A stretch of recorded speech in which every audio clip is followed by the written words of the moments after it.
stabil, dan tetap bugar setelah Ramadan. Bersama kita sudah hadir Dr. Nita Nur Rahman SPGK, dokter spesialis gizi dari Rumah Sakit Hermina Pasteur dan juga dari tim Rumah Sakit Hermina Pasteur yang akan membagikan wawasan berharga tentang pola makan sehat selama bulan Ramadan. Biotizen, namun sebelum kita menyaksikan bagaimana pola makan sehat di bulan Ramadan, kita akan menyimak kata pengantar dari Bio Farma yang akan disampaikan oleh Kepala Departemen Komunikasi Perusahaan, Bapak Jaki Zakaria. Assalamualaikum Pak Jaki.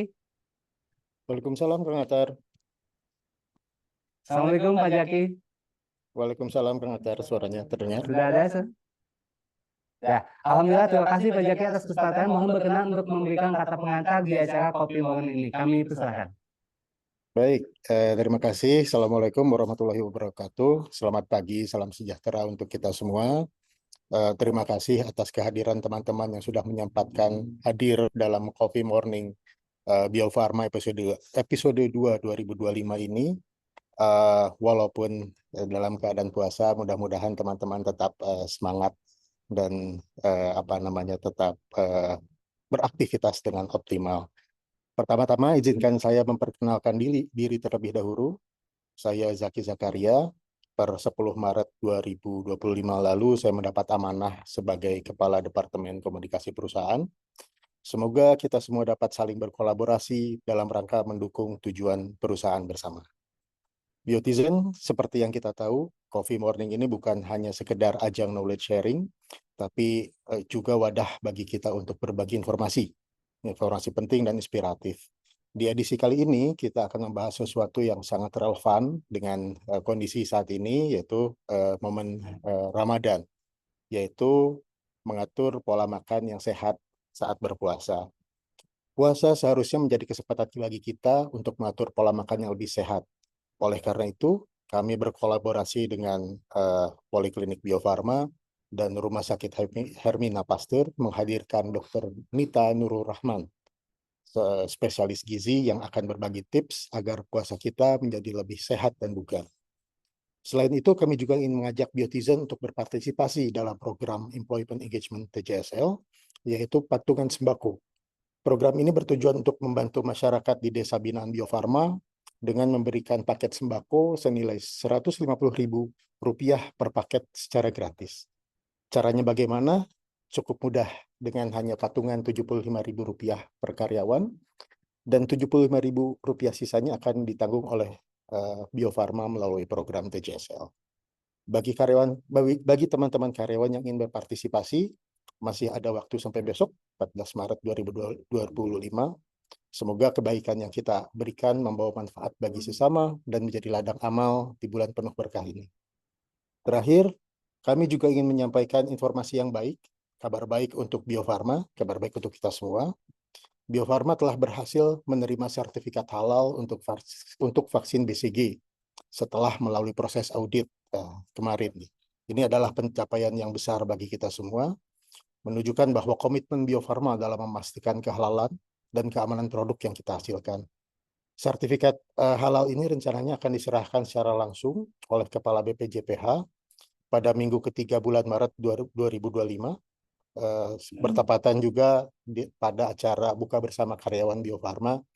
Oleh karena itu, kami mengajak seluruh Biotizen untuk hadir di event ini, dan sekali lagi selamat pada seluruh Biotizen yang telah bersinergi dan berkolaborasi dalam mewujudkan pencapaian ini. Semoga ini menjadi sebuah katalisator dari lebih banyak lagi inovasi dan prestasi yang akan kita raih bersama. Terima kasih atas partisipasi Biotizen dalam setiap program perusahaan. Mari kita terus jaga solidaritas dan kontribusi positif Bio Farma dalam upaya meningkatkan kualitas hidup masyarakat Indonesia dan dunia. Puasa semangat, badan sehat, aktivitas optimal. Terima kasih. Assalamualaikum warahmatullahi wabarakatuh. Waalaikumsalam warahmatullahi wabarakatuh. Terima kasih Pak Jaki, Kepala Departemen Komunikasi Perusahaan Bio Farma, dan alhamdulillah Biotizen kita tadi menyimak penyampaian yang Pak Jaki sampaikan, dan ada beberapa informasi yang Pak Jaki sampaikan. Ya, alhamdulillah. Terima kasih Pak Jaki. Baik Biotizen, saatnya kita akan menyimak terkait dengan bagaimana menjaga pola makan yang sehat selama Ramadan, dan di samping saya setelah ada Dr. Nita Nur Rahman. Selamat pagi dok, assalamualaikum. Dan di sampingnya ada Teh Desi ya. Teh Desi dari Rumah Sakit Hermina Pasteur yang akan menyampaikan informasi terkini terkait dengan Hermina Rumah Sakit Pasteur. Hermina. Tapi penyampaian nanti dari dokter dulu, dan setelah itu nanti dari Teh Desi. Nah, sebelum itu Biotizen silakan Biotizen menyimak pemaparan yang akan disampaikan dokter, dan bagi Biotizen yang ingin bertanya silakan langsung saja chat di pertanyaannya di kolom chat Biotizen yang bertanya. Kami akan menyediakan 3 penanya terbaik dari Bio Farma, 3 penanya baik dari Rumah Sakit Hermina, bawa bingkisan juga kan? Bawa dong.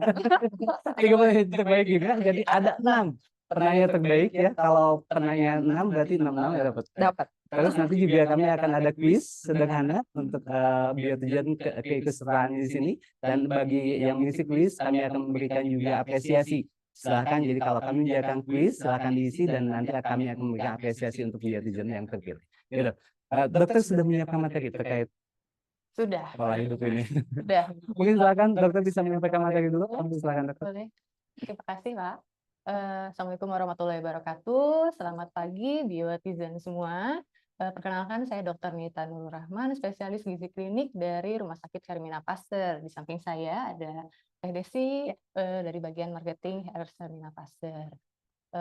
Saya terhormat sekali bisa datang ke sini untuk sharing ya. Sebetulnya ini bukan untuk mengajari, tapi lebih kepada sharing session saja.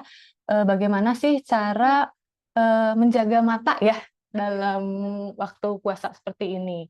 Karena di puasa seperti ini banyak sekali pertanyaan, dok, apakah saya bisa turun nih berat badan di waktu puasa? Karena sebetulnya memang betul puasa adalah waktu yang paling tepat untuk kita melakukan istilah riset ya, riset tubuh kita, di mana kita itu menjadi lebih, kita inginkan tuh menjadi lebih baik secara kualitas hidup, terutama pada bulan puasa ini. Jadi itu muncul pertanyaan biasanya, dok, pasti nggak sih saya turun berat badan? Nah, ini jawabannya mungkin agak tricky ya, Pak.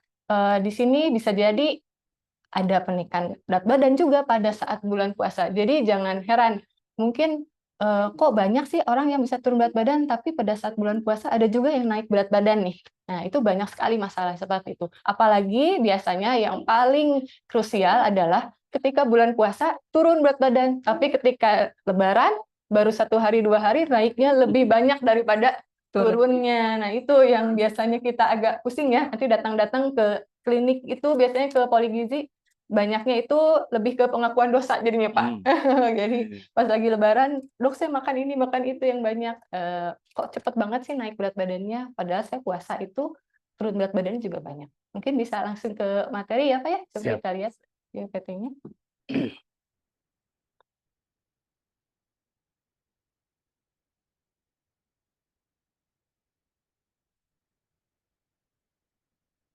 Jadi judulnya mata itu bukan dokter mata ya.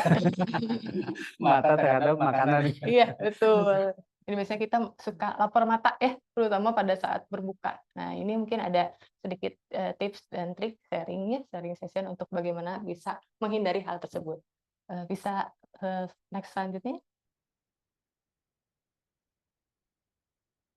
Tadi pertanyaan ya, apakah berpuasa berat badan akan turun? Belum tentu. Kalau memang pola makan kita yang salah. Ada beberapa kesalahan ketika kita berpuasa ini, kenapa bisa naik berat badan? Yang pertama itu biasanya adalah makan besar langsung pada saat berbuka. Jadi tidak dijeda dulu.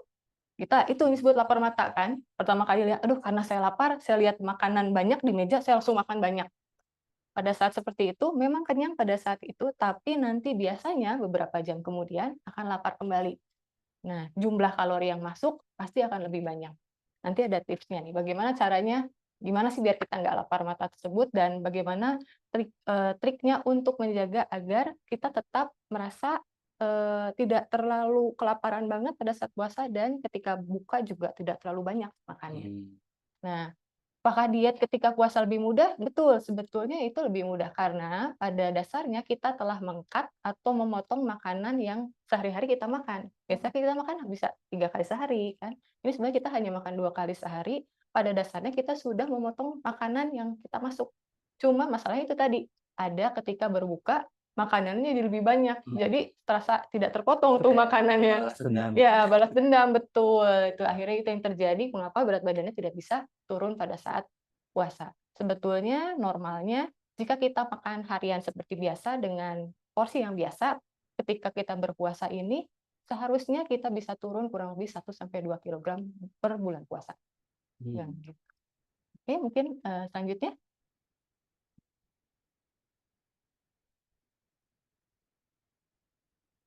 Boleh di next slide. Nah, sebetulnya apa sih efek berpuasa? Saya jelaskan secara ringan dulu aja ya. Jadi kita ada namanya metabolic switch, di mana ada perubahan kita itu ketika dalam berpuasa ada bahan-bahan dari berat badan kita itu seperti glukosa dan lemak itu yang nanti diharapkan akan dibuang dan dijadikan energi. Karena kita berpuasa ya, selama kita berpuasa kan kita tetap melakukan aktivitas. Aktivitas ini akan diambil dari gula dan lemak yang ada dalam tubuh kita. Itu yang nanti akan membuat energi terjadi dan juga ada penurunan berat badan. Di sini ada efek berpuasa yang baik, yaitu tadi menghancurkan lemak-lemak yang memang sudah ada dalam tubuh kita, ada terjadi pemaksimalan dari jantung kita, beta oksidasi yang lebih optimal. Selain itu juga mungkin banyak juga ya yang berdampak bahwa puasa itu akan menurunkan stres. Jadi merasa lebih tenang, ya, lebih sabar, karena di situ juga ada efek dari berpuasa adalah peningkatan faktor dari neurotropik. Selain itu, usus kita yang biasanya kita makan apa aja semuanya, makanan yang ada yang sehat, ada yang tidak. Nah, ini ketika berpuasa kan dia istirahat. Nah, ketika istirahat ini malah terjadi peningkatan dari variabilitas mikrobiota usus yang baik. Nah, makanya jarang ya, kita juga dengar biasanya kalau lagi sebelum puasa ada sering keluhan nyeri perut, mah, kalau misalnya ataupun gangguan saluran cerna pada saat berpuasa kan jarang ya terdengar seperti itu. Karena memang tadi badan kita terjadi reset dan juga secara ilmiahnya memang terjadi peningkatan variabilitas mikrobiota usus yang lebih baik pada saat puasa. Mungkin next slide-nya. Nah, peran nutrisi dan minum ya, hidrasi pada saat puasa. Memang itu menyediakan cadangan energi sepanjang hari, mencegah dehidrasi dan lemas, membantu menjaga stabilitas kadar glukosa darah, memperbaiki metabolisme dan pencernaan, dan juga meningkatkan fokus dan mood. Nah, ini biasanya terjadi pada orang-orang yang suka men-skip sahur. Jadi ini fokus dan mood-nya kadang kurang fokus ya pada saat bekerja, pada saat berpuasa, karena ya tadi penting sekali sebetulnya sahur, karena sahur itu akan menyediakan cadangan energi sepanjang hari kita. Ini sekedar sharing ya, menurut pengalaman, orang yang tidak sahur dan sahur itu penurunan berat badannya sama. Malah lebih banyak itu orang yang sahur, ada terjadi penurunan berat badan. Karena di saat kita men-skip sahur, metabolisme kita menjadi kacau. Kalau kita skip. Kalau misalnya kita makan, anggap saja sahur itu sebagai sarapan sebetulnya. Jadi ketika kita lakukan sahur, sering terjadi adalah metabolisme kita meningkat. Ketika siang sampai malam, metabolismenya diharapkan tetap terjaga. Ketika kita tidak sahur, di situ adalah mungkin salamnya dingin ya badannya ya, jadi tidak ada yang men-starter ketika pagi-pagi itu. Nah, ketika sahur itu ada yang starter, jadi panas terus tuh badannya sampai ke malam hari. Jadi sahur itu kalau dari agama itu ditekankan untuk melaksanakan sahur Iya, karena betul. banyak keberkahan, Betul. ternyata dari aspek kesehatannya itu itu. Iya, betul sekali. Jadi nanti kita bahas ya bagaimana sebetulnya sudah diajarkan secara sunnah nabinya, secara bagaimana sih cara makan dan buka ataupun sahur yang baik. Sebetulnya sudah betul, cuma mungkin kita kadang-kadang yang suka melakukan kesalahan ya. Nah, mungkin itu nanti kita coba sharing deh. Ya, silakan next slide. Nah, tadi ya, faktor yang dapat meningkatkan berat badan saat berpuasa. Konsumsi makanan berlebihan saat berbuka. Tadi langsung makan, berbuka, langsung banyak. Dan yang kedua, ada memakan berbuka terlalu malam. Memang ada beberapa orang yang punya kebiasaan makannya itu setelah sholat tarawih, makan banyaknya gitu. Nah, itu juga kurang tepat ya, karena nanti biasanya akan meningkatkan berat badan. Lalu kurangnya aktivitas fisik, nah biasanya lagi puasa jadi mager, lebih mager. Ini juga dehidrasi juga. Kenapa dehidrasi? Karena ketika kita dehidrasi yang cenderung terjadi adalah ketika kita buka puasa, kita akan makan banyak. Karena kita merasa kita sangat lapar gitu, merasa sangat kehausan, lapar, yang terjadi kita mengambil minuman-minuman biasanya yang dingin dan manis untuk membuat kita itu tidak ada dehidrasi gitu. Dan juga lain adalah konsumsi makanan yang tidak seimbang secara gizi dan nutrisi. Nah, ini mungkin masalah setiap orang ya. Setiap lihat buka puasa pasti pinginnya gorengan. Nah, ini yang mungkin yang harus agak kurang gimana ya, tapi ya itu mungkin kapan lagi ya makan gorengan. Nah, tapi itu sebetulnya konsumsi makanan yang tidak seimbang secara gizi dan nutrisi. Dan yang terakhir sebenarnya tidak makan sahur. Ini yang membuat adanya peningkatan berat badan saat berpuasa. Mungkin next slide. Nah, makanan dan minuman saat berbuka sebetulnya sudah diajarkan secara Islami ya.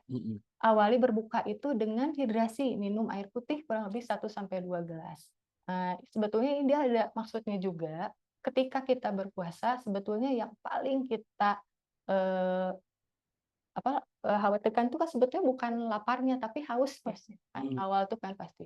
Nah, jadi yang pertama harus kita lakukan ya lakukan minum air putih 1-2 gelas, tetapi kalau bisa memang tidak dengan yang manis ya, yang tadi. Nah, lalu awali berbuka dengan snack yang porsi kecil. Sebetulnya sudah dicontohkan juga oleh Rasulullah bahwa kita untuk buka puasa itu dengan korma kan. Korma itu sebetulnya adalah serat.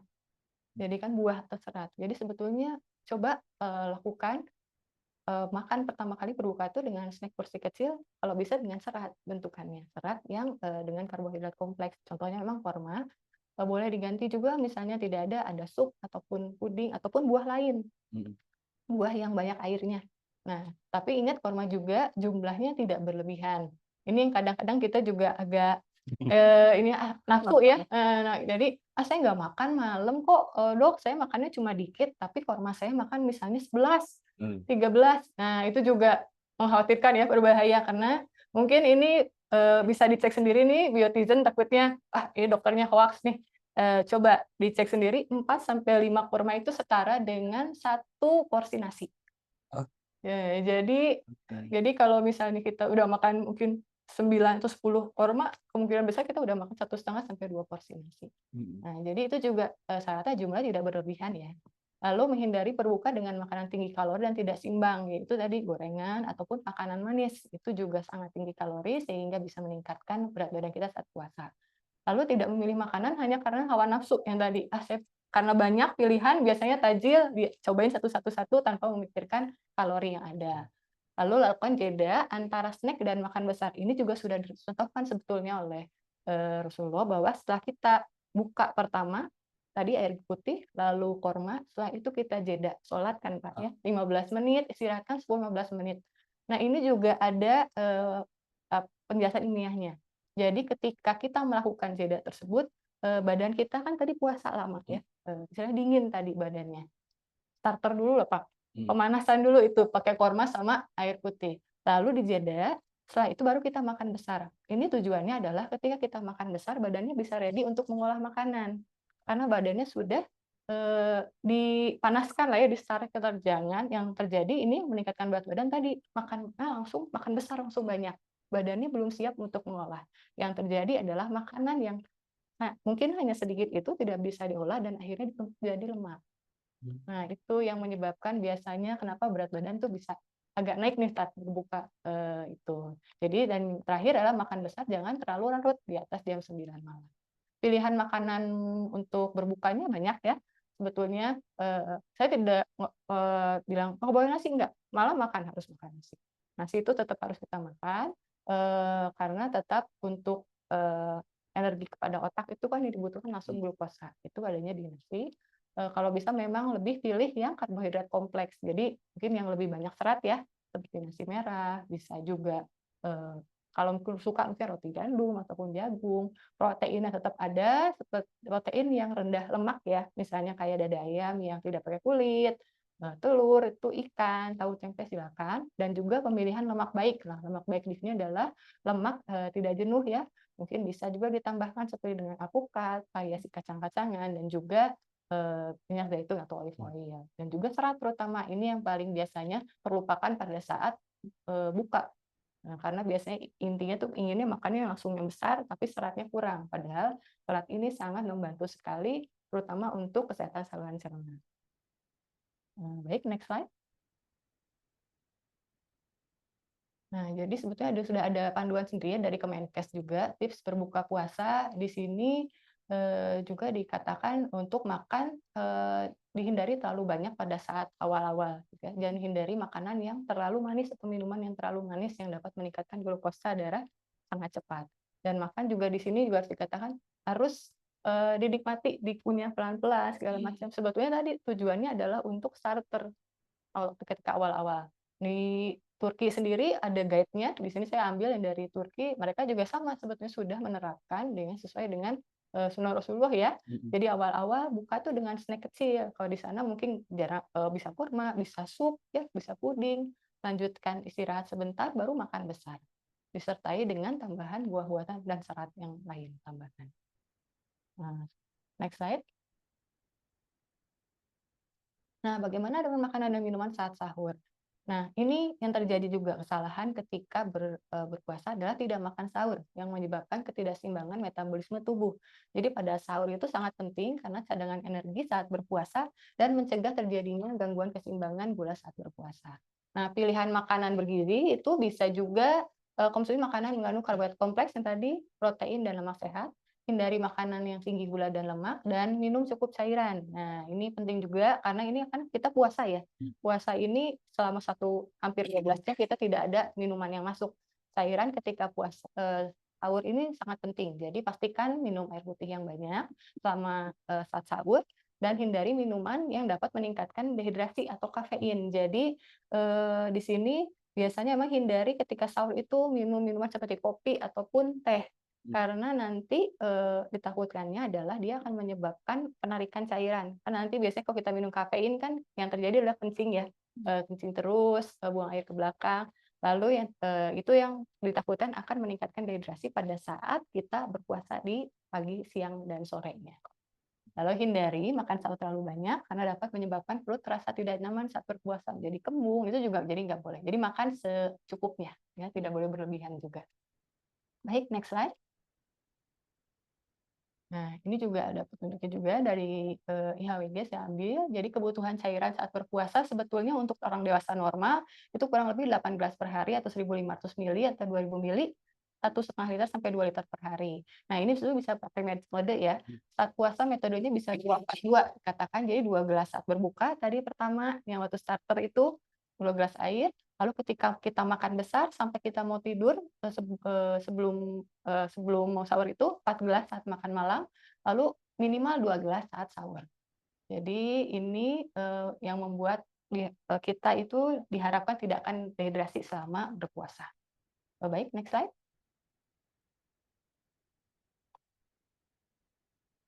Nah, gimana nih olahraga saat berpuasa? Nah, tips sebetulnya ini harus kita perhatikan ya. Kadang kita sudah mengurangi jenis makanan atau jumlah makanan atau kalori yang kita makan, itu biasanya memang turun berat badan. Pengalaman saya juga memang turun berat badan, cuma biasanya tidak akan bertahan lama. Karena nanti ketika lebaran dia makan seperti biasa lagi, meskipun porsinya nggak terlalu banyak, mungkin berat badan bisa naik. Yang bisa menyebabkan bagaimana sih berat badan itu bisa tetap stay, bertahan, itu adalah sebetulnya memang aktivitas fisik. Sebetulnya untuk berolahraga ini ada beberapa waktu yang tepat untuk berolahraga ya pada saat berpuasa. Itu yang pertama adalah memang biar kita nggak terlalu lemas dan juga memang ada penjelasan medisnya ya, itu sebelum berbuka. Ketika sebelum berbuka itu ya, kalaupun dikhawatirkan misalnya lemas atau apa kan nanti dekat-dekat jam buka ya, kita masih bisa langsung makan. Yang kedua juga ketika kita itu sebenarnya jam-jam kritis ketika kita jam 4 atau jam 6 itu adalah waktu pembakaran lemak terakhir karena kan kita di awal itu dibakar adalah cadangan glukosa biasanya.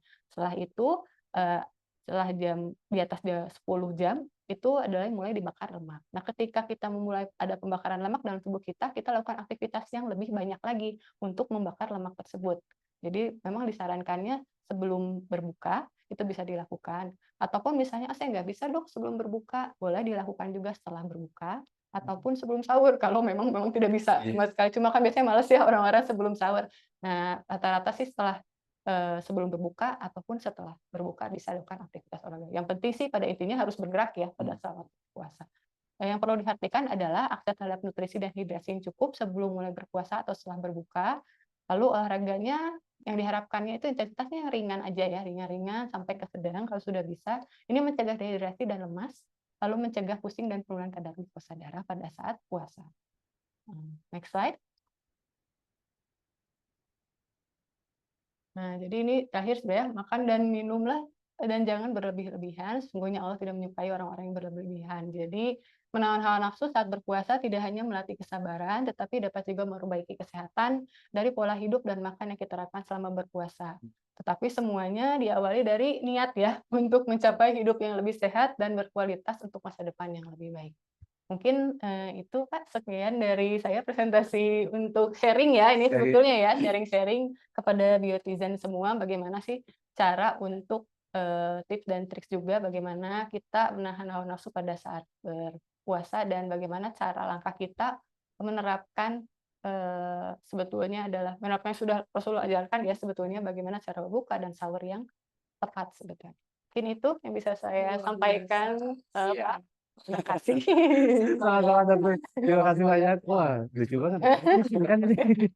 Terima kasih banyak dokter. Luar biasa biotizen dimanapun berada. Sekarang yang sampaikan dokter tadi, dokter Nita tadi sangat-sangat jadi ini mencambuk saya. Saya jadi malu sendiri. Buka itu langsung gorengan. Nggak ada gorengan, nggak pas kayak ada yang kurang gitu. Silakan biotizen yang lain silakan apabila ingin ditanyakan terkait dengan pola makan atau terkait dengan kesehatan obesitas gitu ya. Kita di Bio Farma mungkin nggak tahu di persentase obesitas karyawan gitu ya. Itu silakan ya. Dan di sampingnya dokter Nita itu ada yang dari tadi senyum-senyum. Pak juga. Beliau dari Rumah Sakit Hermina Betul, Pasteur yang betul. menyampaikan informasi terkini Iya, terkait dengan rumah Sakit Hermina. Silakan Teh Desi. Siap, hatur nuhun. Nah, pastinya salam kenal juga untuk semua biotizen ya. Perkenalkan saya Desi dan saya di bagian marketing di Rumah Sakit Hermina Pasteur. Dan mungkin sedikit informasi saja terupdate mengenai Rumah Sakit Hermina Pasteur. Mungkin kalau sebelumnya biotizen kalau ke Hermina hanya ada 2 gedung, sekarang kita sudah punya 3 gedung. Dan gedung ketiga ini adalah gedung khusus untuk eksekutif kami. Nah, salah satunya eksekutif itu siapa sih gitu ya? Nah, eksekutifnya ini adalah teman-teman seperti pengguna penjaminan Bio Farma misalnya ya. Jadi untuk biotizen yang memang berobat ke Rumah Sakit Hermina Pasteur untuk untuk sekarang itu bisa masuknya nih langsung ke gedung 3. Jadi khusus tuh mulai dari perawatan, terus juga rawat jalannya, itu semuanya sekarang sudah terpisah gedungnya. Jadi insya Allah akan lebih nyaman juga. Dari segi pendaftaran, pelayanan, semuanya sudah terpisah dengan khusus, kita sebutnya khusus untuk eksekutif atau teman-teman menggunakan penjaminan dari pihak perusahaan ya. Itu mungkin untuk informasi dan pastinya juga terkait Dokter Nita dan tadi untuk yang mau diet itu juga kita punya pelayanannya ya biotizen. Jadi di sini kalau misalnya merasa badannya kurang ideal nih, nah ingin diidealkan langsung oleh Dokter Nita itu bisa juga karena kita juga punya layanan terbaru yaitu ada Sport and Wellness di kami dan bahkan di kami pun itu ada juga khusus untuk gymnya. Kita sudah siapkan juga untuk gymnya. Jadi tidak hanya nanti konsultasi dengan Dokter Nita, tapi kami bantu sampai dengan ideal dengan olahraga yang tepat juga yang didampingi oleh personal trainer kita juga. Gitu. Ada dong. Ada, PT-nya ada. Jadi nanti kita akan berikan paket-paket khusus ya. Paket-paket khusus untuk biotizen yang memang ingin mengidealkan nih porsi badannya gitu ya. Ingin ideal, ingin lebih sehat lagi, mangga nanti bisa konsultasi dengan Dokter Nita. Nanti akan disesuaikan nih olahraganya, asupan makanannya seperti apa, disesuaikan dengan kondisi tubuhnya.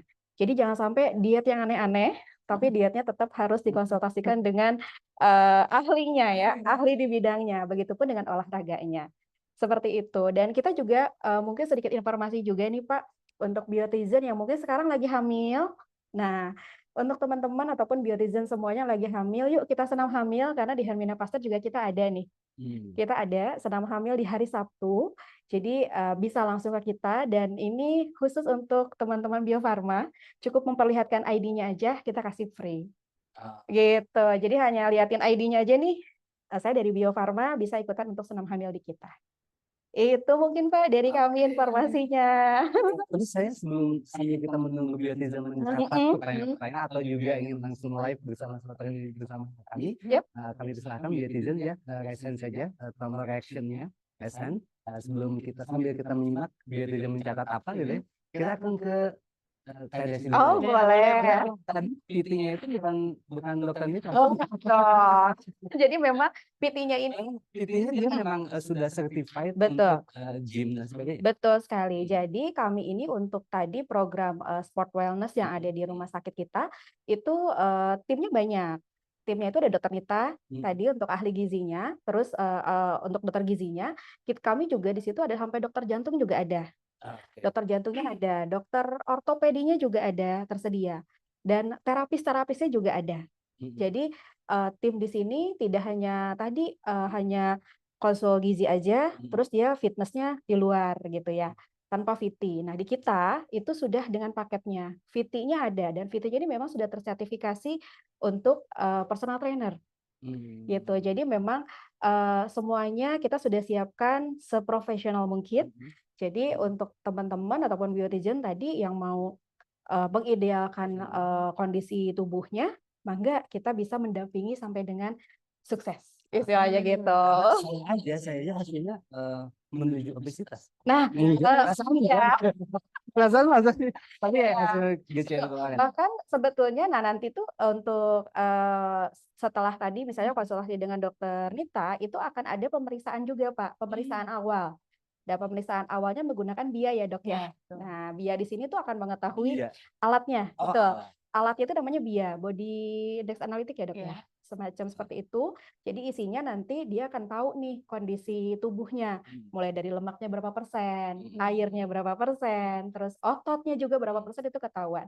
Jadi kenapa kalau diet dengan didampingi oleh tenaga profesional ataupun tenaga ahlinya itu akan lebih sehat dan lebih baik gitu. Jadi tadi tidak sampai keto ya, dia sekarang turunnya tinggi, ternyata nanti pas naik lebih tinggi lagi. Nah itu yang paling bahaya. Dan itu PT-nya bukan untuk bodybuilder yang kita jadi Bukan.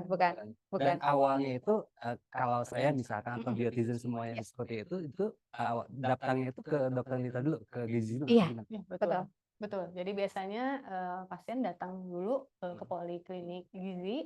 Setelah itu nanti ditentukan apakah memang pasien ingin mengambil paket tersebut dengan olahraga.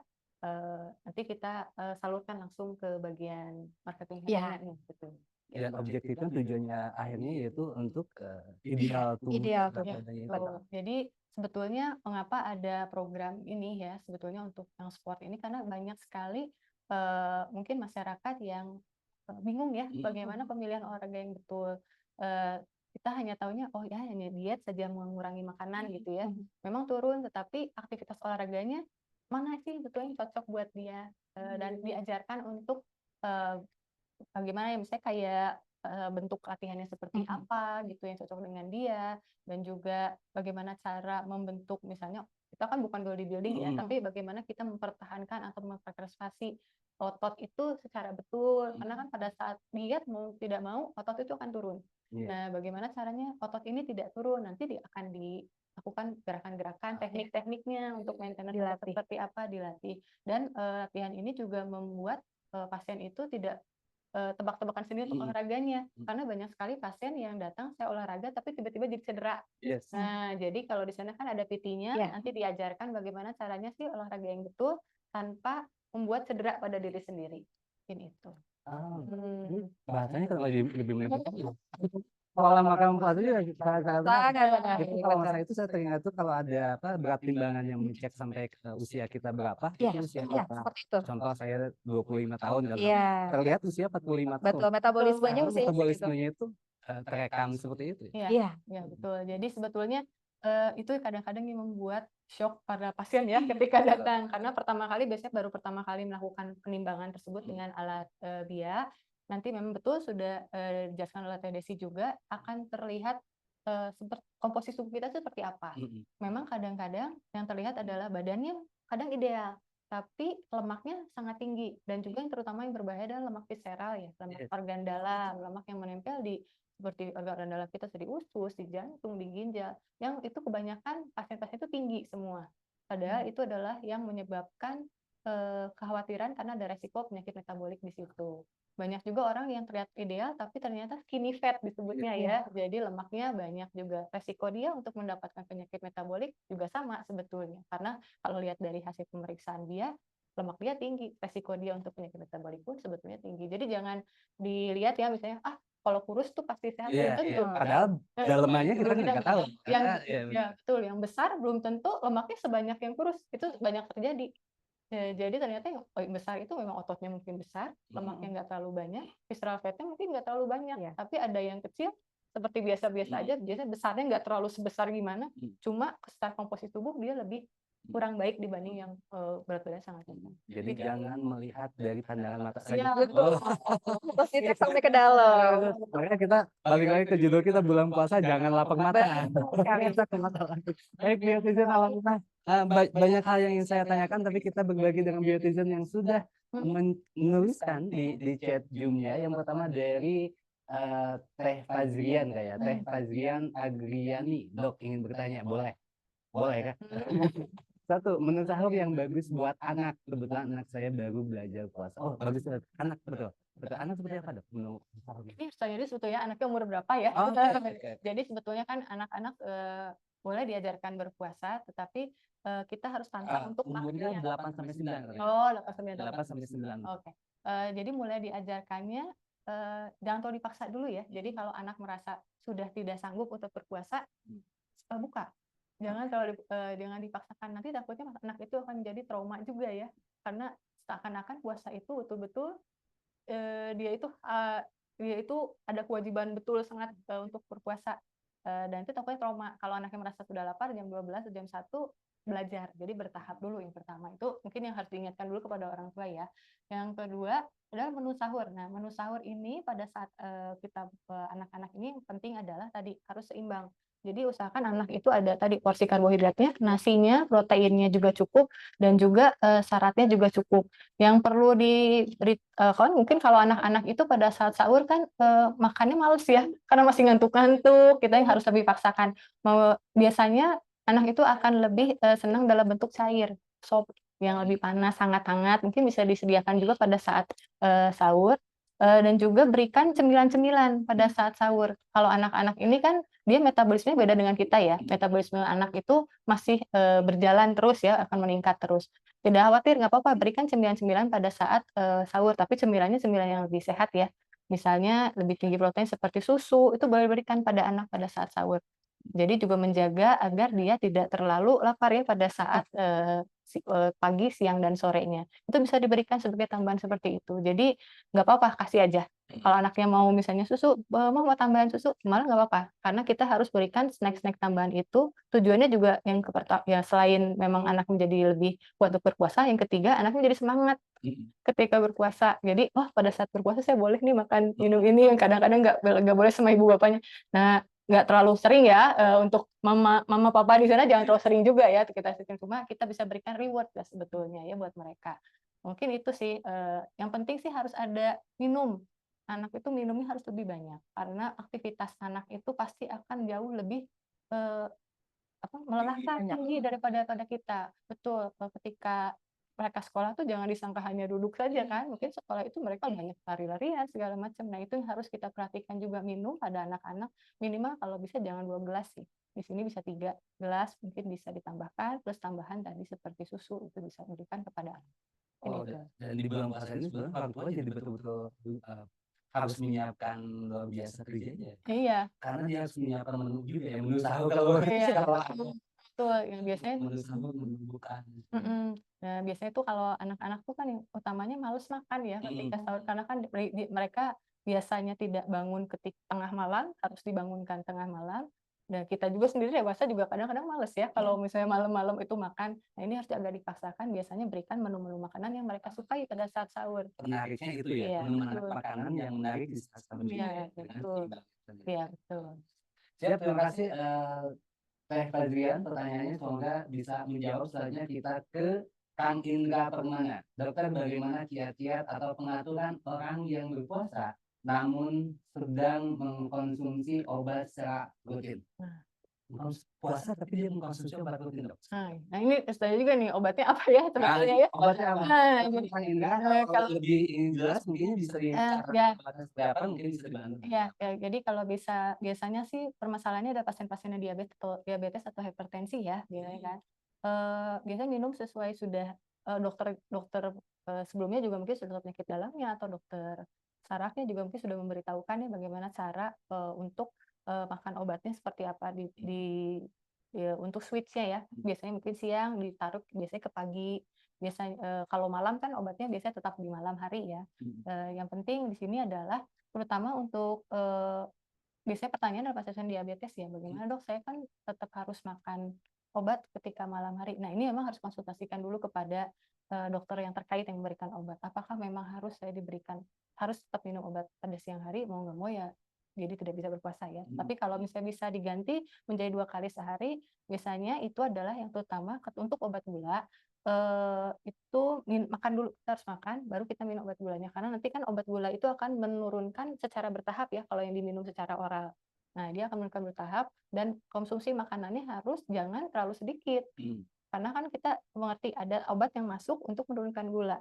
Jangan kita ingin kan saya ingin puasa, saya ingin kurangi makanan harus porsi biasa.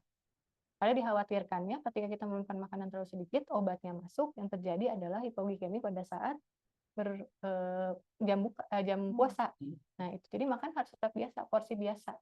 Kalau ingin mengurangi makanan mungkin di makan besar. Nah, kalau di sahur sih saya sebetulnya tidak terlalu menganjurkan untuk mengurangi makan di sahur ya, karena kan itu adalah energi kita untuk sepanjang hari. Jika ingin mengurangi atau ingin menurunkan berat badan pada saat berpuasa, lebih baik di jam buka. Ya, karena kan jam buka waktunya kita masih panjang ya. Dari jam 6 sampai ke jam 4 lagi pas subuh itu kan waktunya masih panjang. Jadi jangan khawatir tidak akan pusing atau jadi kelayangan, kan kita masih bisa ada makanan di jam-jam yang lain ya. Nah itu jadi kalau ingin mengurangi makanan lebih baik di jam berbuka sih. Kalau di sahur saya tetap anjurkan untuk tetap sahur seperti biasa saja, makan biasa. Semoga menjawab Kang Indra, dan nanti kalau memang perlu informasi tambahan bisa mencatatkan juga ya. Iya. Tempatnya seperti apa ya? Iya betul. Iya betul. Luar biasa Biotizen, terima kasih bagi Biotizen yang sudah bertanya, dan kami akan bacakan kembali. Dari sebelum itu kami informasikan akan ada 3 penanya terbaik pilihan dari Dokter sama Teh Desi yang akan dapat bingkisan dari kami. Dan nanti juga bagi Biotizen yang ada kuis dari kami, kuis yang sederhana terkait dengan kegiatan ini, dan akan ada 3 pemenang atau yang mendapatkan apresiasi kuis, pengisi kuis terpilih dari kami, dan juga spesial dari Masih Herminda juga memberikan 3 bingkisan ya, 3 juga ya. Bingkisannya voucher untuk ini gym lagi ya. Boleh dong. Boleh dong. Tawar-nawar ya. Supaya diet tuh. Lah ya, khusus Bio Farma ya. Bio Farma dapat Voucher gym 1 kali. Oh, nanti dengan Pak Robi koordinasi. Iya, Ya. betul. Silakan, makanya tuh 9 apresiasi pembicaraan untuk Biotizen. Silakan, jangan suka untuk mengetik Biotizen di chatnya. Baik, selanjutnya kita akan kembali ke chat Biotizen ya dok ya. Yang dari MGV Rochid. Kalau puasa tapi ngantuk itu apakah berkaitan dengan konsumsi gizi yang tidak seimbang? Jadi puasa memang ngantuk itu gizi. Nah ini juga ada berbagai macam ini ya jawaban ya kalau ini ya, antara memang pasien yang pertama itu Biotizennya itu tidak makan, tidak sahur, jadi energinya tidak ada, akhirnya yang terjadi adalah lemas ya kita badannya. Yang kedua juga makan terlalu berlebihan juga bisa menyebabkan kita mengantuk. Kenapa? Karena kan glukosa yang terlalu tinggi, terlalu cepat itu membuat kita juga mengantuk. Nah itu juga bisa terjadi. Jadi ada dua jawaban ya, antara memang tidak ada asupan makanan yang masuk sehingga energinya menjadi berkurang. Yang ketiga juga terlalu makan berlebihan. Biasanya itu di awal-awal. Jadi ketika kita makan itu ini disclaimer aja ya. Banyak orang yang berkata, "Oh, habis makan nasi Padang kok jadi tidak efek. Jadi ini malah jadi ngantuk ya." Malah Padang kita maksudnya banyak. jadi ngantuk ya gitu. Malah jadi hidupnya jadi kurang kurang berkualitas gitu ya kalau Kurang misalnya produktif ya. gitu ya ketika sudah makan gitu tuh. Ya karena kan tadi gulanya langsung terlalu cepat terlalu tinggi, yang terjadi adalah glukosa yang terlalu cepat terlalu tinggi itu menyebabkan mungkin Biotizen sudah mengenal ya insulin ya. Insulin itu akan berusaha untuk menurunkan glukosa yang tinggi itu. Ketika pada fase turun tersebut yang terjadi kita ngantuk. Jadi ketika diturunkan itu ngantuk dulu, ngantuk selama mungkin 2 jam 3 jam setelah 1 jam 2 jam setelah kita makan, lanjutnya kan nanti biasa lagi sih sebetulnya, nanti ada lagi keseimbangan lagi. Makanya itu makan berlebihan terlalu banyak membuatnya kita biasanya menjadi lebih cepat ngantuk gitu. Jadi kita pinginnya sih lebih ketika insulin itu naik kerjanya untuk menurunkan glukosa, dia tetap seimbang ya. Yang terjadi kita juga tetap bisa melakukan aktivitas seperti biasa harian gitu. Tidak ada rasa ngantuk ataupun terlalu lelah yang berlebih. Mungkin itu jawabannya ya, Pak Rifki ya. Pak Kita memang kurang tidur juga ya. Stres juga ya. Stres juga ya. Banyak pekerjaan gitu, itu juga sama tuh. Jadi betul-betul keseimbangan tadi ya, Iya, pola hidup dan juga gizi makanan seimbang itu yang akan jadi produktifnya lebih naik juga ya, Dok. Siap, Kang Rifki, terima kasih pertanyaan luar biasa. Selanjutnya kita ke Kang Irfan Taufik. Izin tanya, Dok, boleh. Faktor apa yang dapat menjadi penyebab kelebihan gizi pada seseorang? Seseorang bisa kelebihan gizi? Faktornya seperti apa, Dok? Mungkin ini maksudnya obesitas ya? Obesitas mungkin ya. Oke, ya. Karena kalau kelebihan gizi, obesitas mungkin. Nah, Jadi kalau misalnya obesitas di sini tadi makannya memang terlalu berlebihan. Yang pertama mungkin yang kita paling salahkan mungkin banyaknya makan berlebihan ya. Yang kedua sebetulnya adalah tidak menjaga pola jam makan. Di diet itu kita kenal sebetulnya ada istilahnya 3J. Jumlah, jadwal, dan jam. Nah, jumlah jenis dan jam. Nah, jumlah jenis dan jam. Nah, jumlah dan jenis ini biasanya kita kalau ada niat diet itu pasti sudah mengurangi sendiri ya. Sudah mengurangi gorengan, jenis-jenisnya juga udah yang sehat, tidak ada misalnya tidak makan kulit, jeroan. Tapi yang paling terlupakan biasanya yang menyebabkan orang obesitas itu adalah jam makan. Jam makan yang tidak teratur. Ini yang selalu terlupakan sebetulnya. Jam makan yang tidak teratur ini malah banyak menyebabkan terjadinya tadi ya obesitas. Biasanya tuh sibuk kita misalnya ya sibuk hanya makan mungkin 2 kali sehari tapi porsinya langsung banyak. Nah itu juga biasanya dapat menyebabkan cepat obesitas. Lalu yang kedua biasanya tuh ada pertanyaan juga nih biasanya teman kenapa ya kok orang yang makan 3 kali sehari kelihatannya lebih kecil ya tapi orang saya cuma makan 1 kali sehari kok dok kok badan saya tetap besar gitu. Nah itu sebetulnya yang menyebabkan tadi sebetulnya metabolismenya menjadi tidak benar.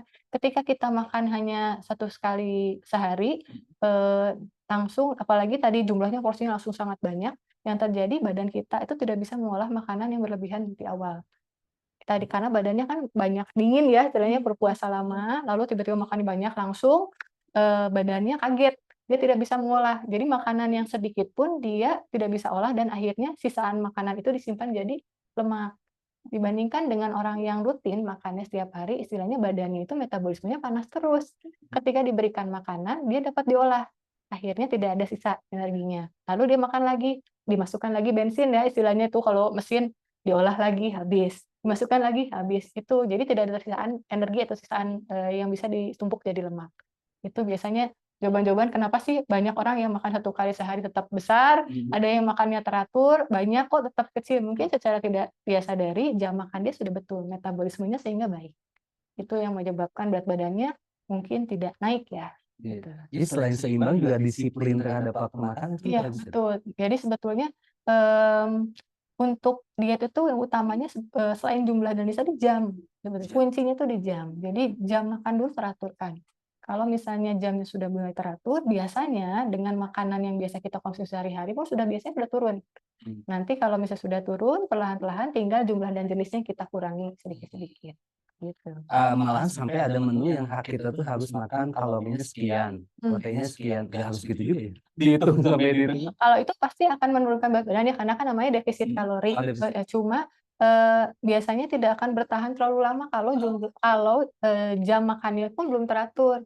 Ketika nanti dia balik lagi ke habit yang biasa, makannya seperti biasa, meskipun dia sudah mengurangi nih dari mulai diet kemarin 2 bulan kemarin tuh udah mengurangi makanan. Nah pas dia sudah beres tuh targetnya tercapai, dia makan lebih banyak sedikit aja dari makanan yang sebelumnya, biasanya naiknya cepat. Ya, karena yang dia perbaiki hanya defisit kalori saja, tidak memperbaiki metabolisme secara keseluruhan. Makanya kenapa tiba-tiba yang asalnya bagus badannya, kalau dia tidak disiplin lagi, dia naiknya itu benar-benar Lebih langsung naik cepat. terus. Iya, gitu. Jadi badannya juga ada adaptasi ya. Jadi adaptasi ketika dia hanya diberikan makan sedikit, badan pun hanya mengeluarkan energi sedikit. Nah, ketika kita meningkatkan lagi makanan lebih sedikit daripada biasanya, badannya sudah adaptasi di yang sedikit ini. Jadi dia tidak bisa tuh mengolah makanan yang lebih banyak sedikit ini, akhirnya disimpan dia jadi lemak. Jadi untuk meningkatkan biar badannya tetap adaptasi bagus terus, metabolismenya lancar, ya jam makannya betul kan. Nah, Oke. gitu. Siap, Kang Irfan. Selanjutnya kita ke biotizen yang lain. Kang Wenda Puspita ya, maaf. Teh Wenda ya, Teh Wenda Puspita. Dok, izin bertanya, kalau sahur hanya dengan kurma 3 sampai 5 buah sama dengan nasi tadi ya, Dok? Nasi dan minum air putih saja masih bagus tidak ya? Kemudian kalau olahraga dilakukan setelah sahur, apakah masih aman untuk tubuh? Olahraganya itu sesudah sahur gitu. Nah, iya. Waktu puasanya masih lama bukanya. Ya, Bagus nggak, Dok? nah, jadi sebetulnya ini kalau disebut dengan gizi seimbang, memang ini kurang gizi seimbang ya, hanya kurma saja kan dia memang kandungannya hanya banyaknya karbohidrat, gula, dan juga ada seratnya sedikit dan ada mineral-mineralnya memang. Cuma di sini tidak ada proteinnya yang kurang. Jadi sebetulnya untuk menjaga keseimbangan metabolisme ini juga protein harus kita dapatkan ya. Kalau memang biasanya agak malas nih sahur, saya bisa ya udah saya serahkan biasanya ke dietizen ya atau pasien, sanggupnya makan sahur seperti apa. Kalau misalnya sanggupnya sahurnya, "Dok, saya cuma makan kurma, tambah ini tambahlah sedikit," misalnya putih telur, pakai ya telur dadar gitu boleh ya, putih telur, pokoknya ada proteinnya, mau ayam, mau ikan, terserah. Misalnya, "Saya nggak mau makan nasi, Dok," ya nggak apa-apa, tapi misalnya kurmanya tetap makan, itu kan karbohidrat juga ya. Tadi tambah juga dengan proteinnya dan yang penting ada serat. Yang terlupakan pada saat puasa ini adalah serat. Serat Iya, buah-buahan. buah-buahan yang terjadi biasanya pada saat berpuasa ini orang tuh keluhannya susah buang air besar. Yes. Jadi yang pertama karena kurang serat, yang kedua kurang minum air putih. Jadi tetap air putih ini tetap harus masuk. Yang terpenting adalah serat juga harus masuk. Dan yang kedua tadi masalah olahraga setelah sahur. Nah, sebetulnya tadi yang waktu terbaik itu sebenarnya sebelum berbuka ataupun setelah berbuka dan sebelum sahur. Karena tujuannya tadi menjaga glukosa darah biar tidak terlalu turun ya. Tapi kalau misalnya memang bisanya setelah sahur dan merasa hal itu tidak memberatkan dia, silakan dilakukan. Yang penting mungkin intensitas olahraganya hanya yang ringan-ringan ya, mungkin hanya jalan cepat, jalan kaki, tidak yang sampai weightlifting yang terlalu berat gitu ya. Karena atlet-atlet aja nggak ada tuh yang kayak misalnya lagi bulan puasa tuh biasanya dipindahkan mereka itu untuk olahraganya, jam olahraganya. Kalau misalnya sanggup tidak ada keluhan silakan lakukan. Yang penting sih pada utamanya adalah tetap beraktivitas pada saat berpuasa itu betul. Oke, terima kasih Biotizen. Teh Wenda, semoga menjawab ya. Apabila belum, silakan chat lagi pertanyaannya. Ternyata pertanyaan luar biasa. Jadi kurma itu dia buah kurma. Wah, tapi ya, kurma itu Wah, tapi dia karbo ya? ya kan ada karbohidrat kompleksnya, dia memang karbohidrat kompleks. Ke kurma itu karena ada serat ya, ada seratnya, ada jadi gula, ada kandungan gulanya, ada kandungan mineralnya dan vitaminnya juga. Jadi sebetulnya bagus ya buah yang komplit ya. Cuma memang tadi kalau berlebihan pun tetap tidak bisa kita makan terlalu banyak ya karena dia padat kalori. Jadi 4-5 buah kurma itu memang tadi setara dengan satu porsi nasi. Jadi itulah yang harus kita kadang-kadang jadi kadang kalap-kalap juga ya. Kapan lagi dapat kurma tuh biasanya kan lagi bulan puasa ya. Cuma dibagi-bagi lah. Kalau mau misalnya tadi kalau misalnya tidak ada masalah berat badan ataupun ya boleh misalnya 3 kurma pada saat berbuka, nanti sahur misalnya kurma lagi 3 nggak masalah. Diseimbangkan kan? Jumlah yang lain. Tuh.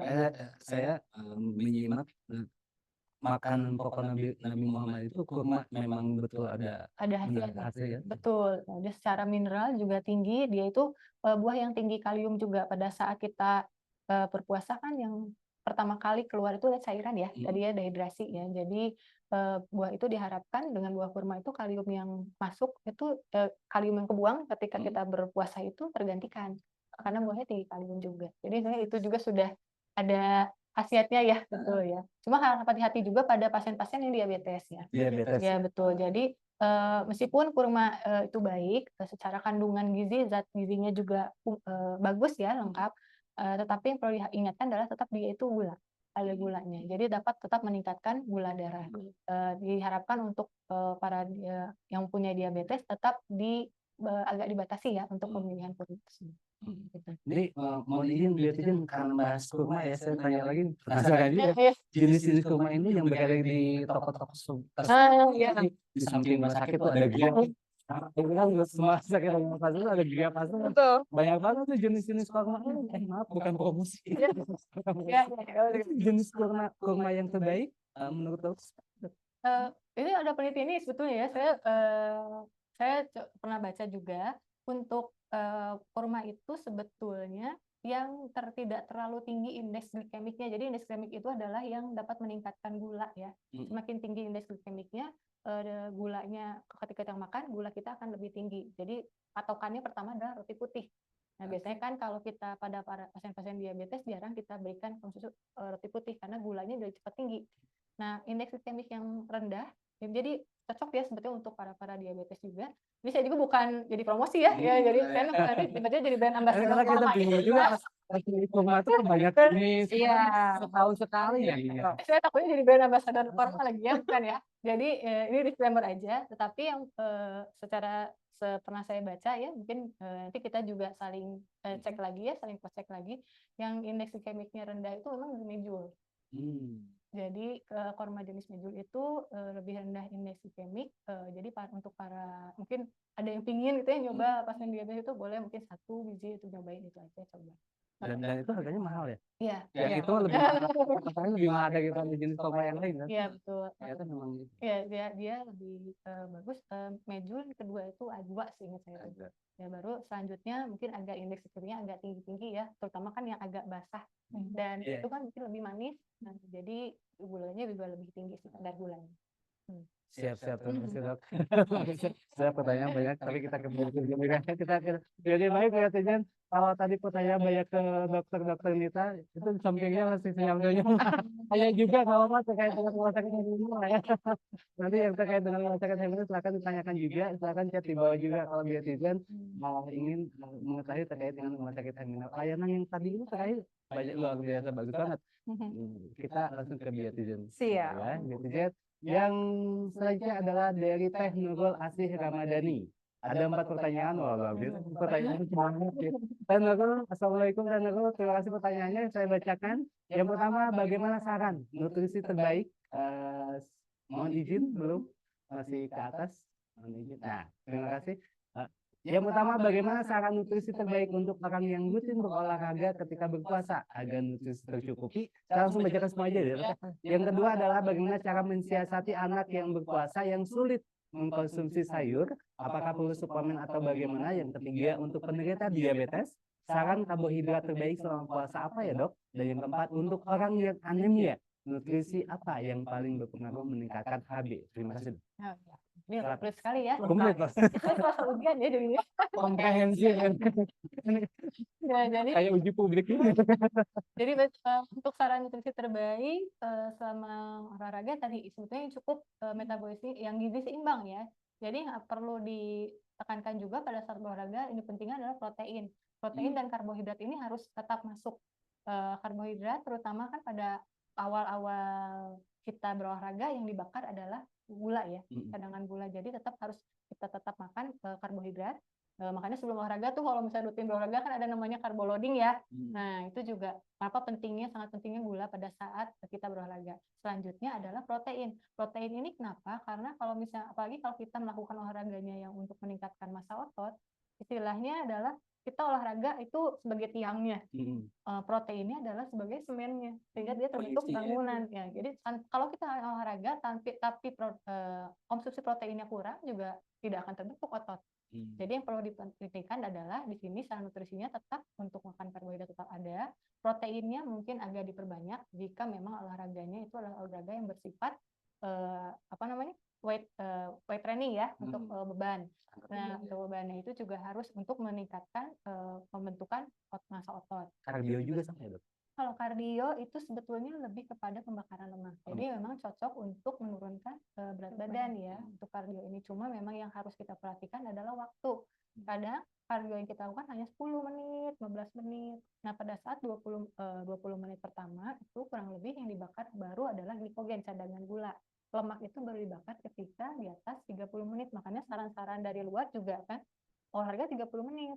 Nah, karena yang dibakar itu lemak setelah 30 menit itu baru terbakar. Waktunya dulu yang harus diperhatikan untuk kardio ini. Bukan berarti olahraga yang 10 menit, 20 menit itu jelek, bukan. Tetap dia mengeluarkan energi, cuma untuk target lemaknya biasanya tidak tercapai, tidak turun dia. Itu yang terjadi, biasa tuh pasien-pasien tuh datang, oh saya olahraga, tapi kok lemaknya masih banyak. Ya mungkin olahraga kardionya, olahraga untuk menurunkan lemaknya masih kurang. Jadi mungkin waktunya yang pertama. Dan lalu yang kedua tadi bagaimana cara mensiasati anak ya konsumsi sayur. Ini juga Ini kalau anak memang susah makan iya, sayur. iya ini jadi agak sulit juga ya untuk suplemen sih sebetulnya tidak ada yang menggantikan ya. Misalnya mau pakai suplemen fiber ataupun itu juga hanya sekali kan kita ingin alami ya semuanya tetap. Tetapi ini harus kita lihat dulu nih harus apakah semua sayur dia nggak mau, nah gitu kan. Adakah sayur-sayur yang dia bisa makan? Ya berikan pada saat itu. Memang tidak bisa langsung kita paksakan, namanya juga anak ya. Kalau anak itu kalau kita paksakan yang terjadi nggak mau malah dia, dan akhirnya kalau anak-anak kecil trauma yang tadi. Apalagi kalau dia tidak suka rasanya pasti dia muntahkan kan. Anak-anak yang kecil itu yang terjadi nanti dia ada memori bahwa makanan itu tidak enak dan dilanjutkan akhirnya dia nggak mau makan sayur.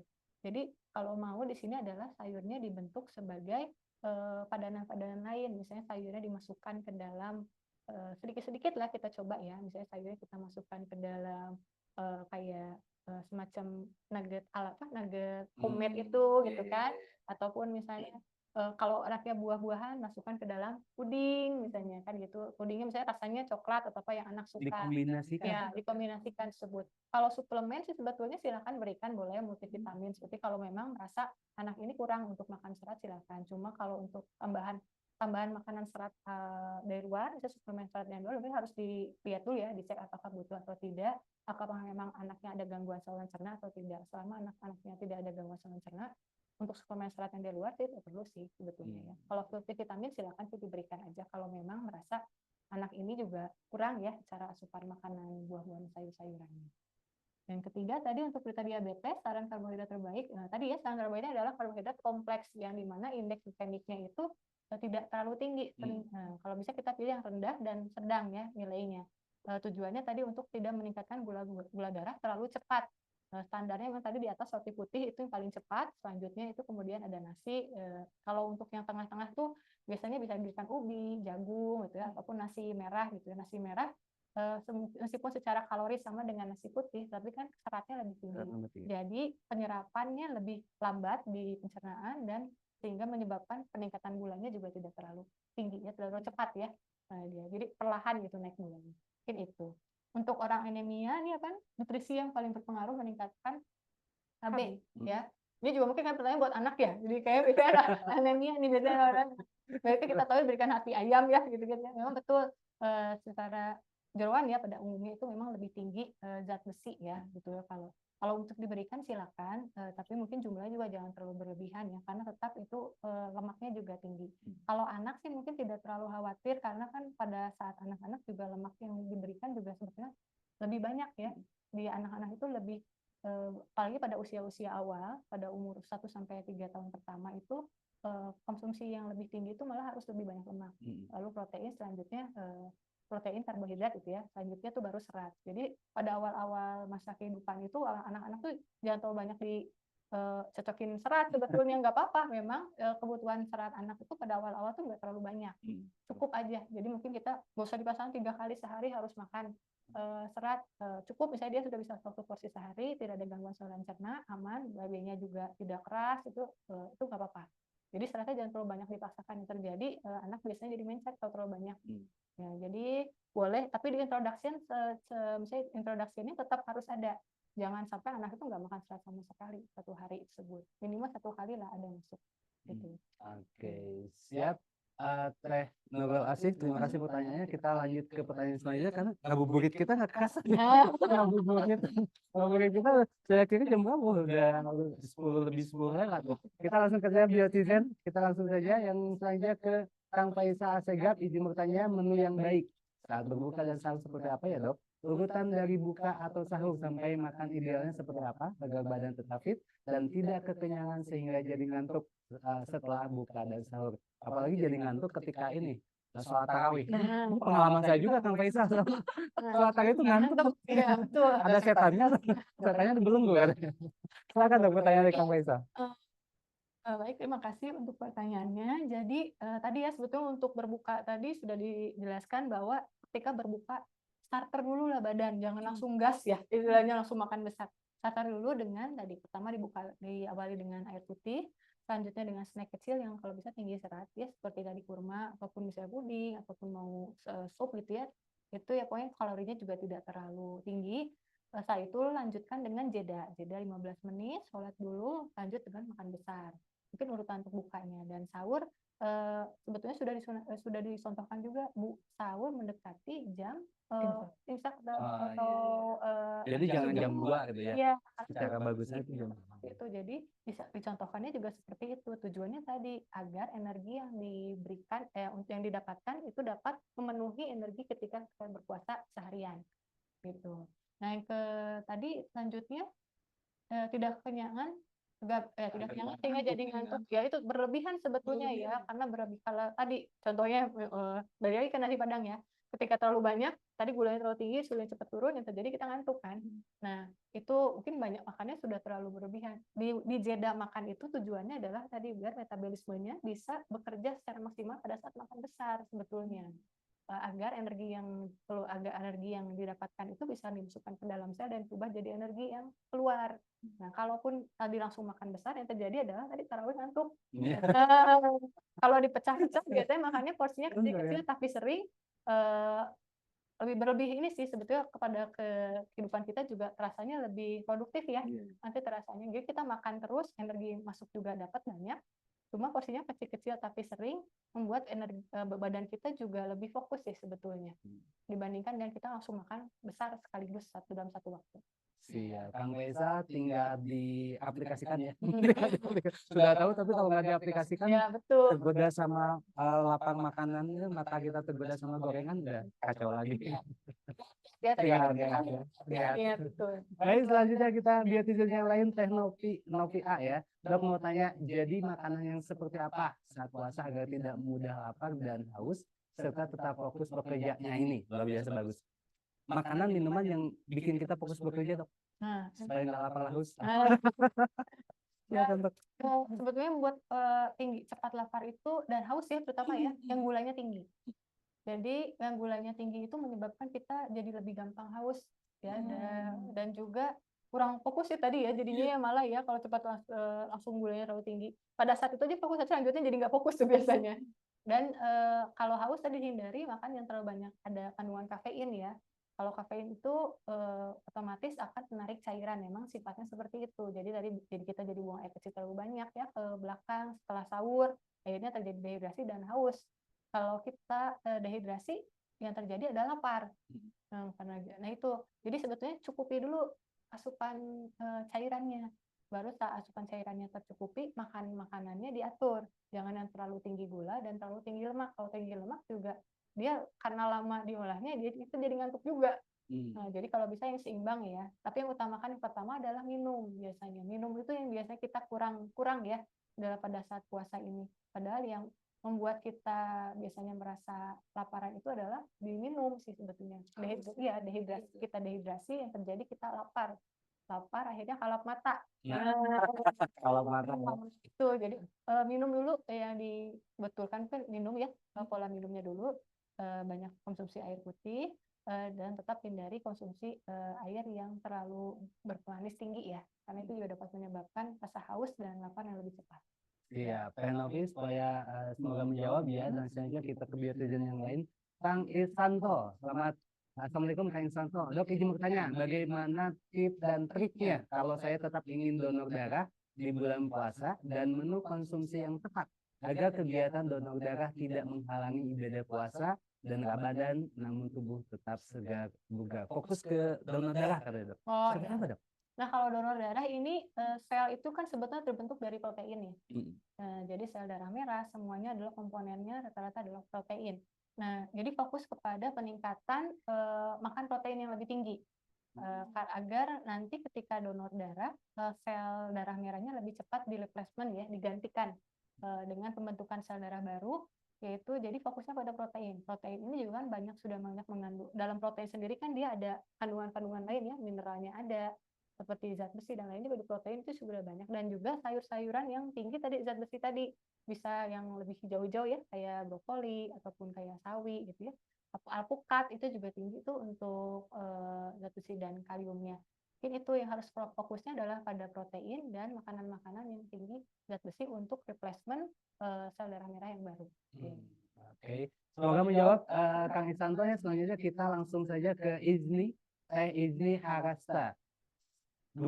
Oke, dua pertanyaan. Yang pertama, bagaimana cara mengetahui apakah tubuh cukup kuat untuk berpuasa saat menyusui? Yang kedua adalah bagaimana cara mencukupi kebutuhan cairan dan gizi selama puasa agar produksi ASI tetap optimal, dan bagaimana kiat-kiatnya? Sebagaimana yang diketahui bahwa jika menyusui kebutuhan cairan sepertinya lebih banyak ya dan cepat haus. Ya, betul. Silakan, Dok. Untuk istri ya, ini ya. Ini bagus sekali pertanyaannya. Jadi kalau selama banyak nih biotizen juga yang masih berpuasa pada saat masa menyusui ya. Di sini memang cairan yang perlu didapatkan pada saat menyusui ini harus lebih banyak. Tadi mungkin 1.500 sampai 2.000 mili itu adalah untuk kita normal ya, yang biasanya. Kalau untuk untuk yang menyusui itu lebih tinggi lagi. Ada plus minusnya kurang lebih 500 milian ya, 500 sampai 700 mili harus lebih banyak. Jadi tadi hanya 8 gelas, mungkin untuk menyusui bisa lebih dari 10 sampai 12 gelas gitu ya, harus diminum untuk hariannya. Karena tadi cairannya tetap terproduksi, harus keluar ya untuk ASI ini. Dan juga untuk cukup kuat tadi sebetulnya kuncinya di protein. Kalau untuk memang memproduksi segala macam sel ya, sel untuk cairan-cairan bagian tubuh itu protein. Memang di sini ibu harus lebih banyak konsumsi ke protein. Ini kadang-kadang yang agak sulit ya ibu-ibu tuh, karena males ya untuk konsumsi lagi segala macam. Biasanya agak disiasati dengan minum susu rata-rata. Nah, nggak apa-apa kalau misalnya bisa untuk minum susu untuk tambahan, boleh dilakukan kayak ini. Atau kalau misalnya ternyata saya nggak doyan susu atau saya punya laktos intoleransi atau apa, boleh, tapi diganti dengan makanan seperti yang lebih tinggi protein. Dan cairan ini harus lebih banyak, mau nggak mau, karena cairannya tetap harus ada yang keluar, produksinya tetap ada, harus lebih banyak daripada yang biasa. Nah, ketika terutama saat sahur ya, jadi saat sahur ini harus lebih banyak dia minum air putihnya.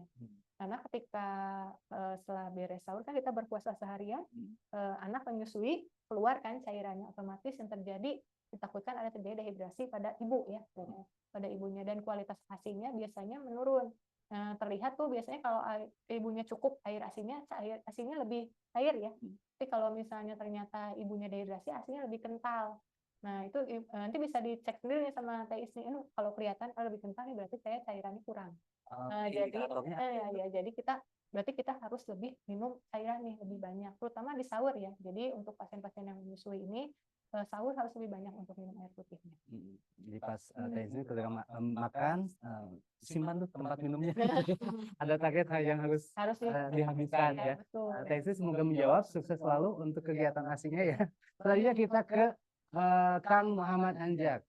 Dok, mau tanya, jika punya penyakit mah pas di bulan puasa, cara mengatasi seperti apa, Dok? Terus yang kedua, kondisi kesehatan umum seperti apa yang tidak disarankan untuk menjalankan puasa? Ini bagus sekali ya. Orang yang punya mah seperti apa, Dok?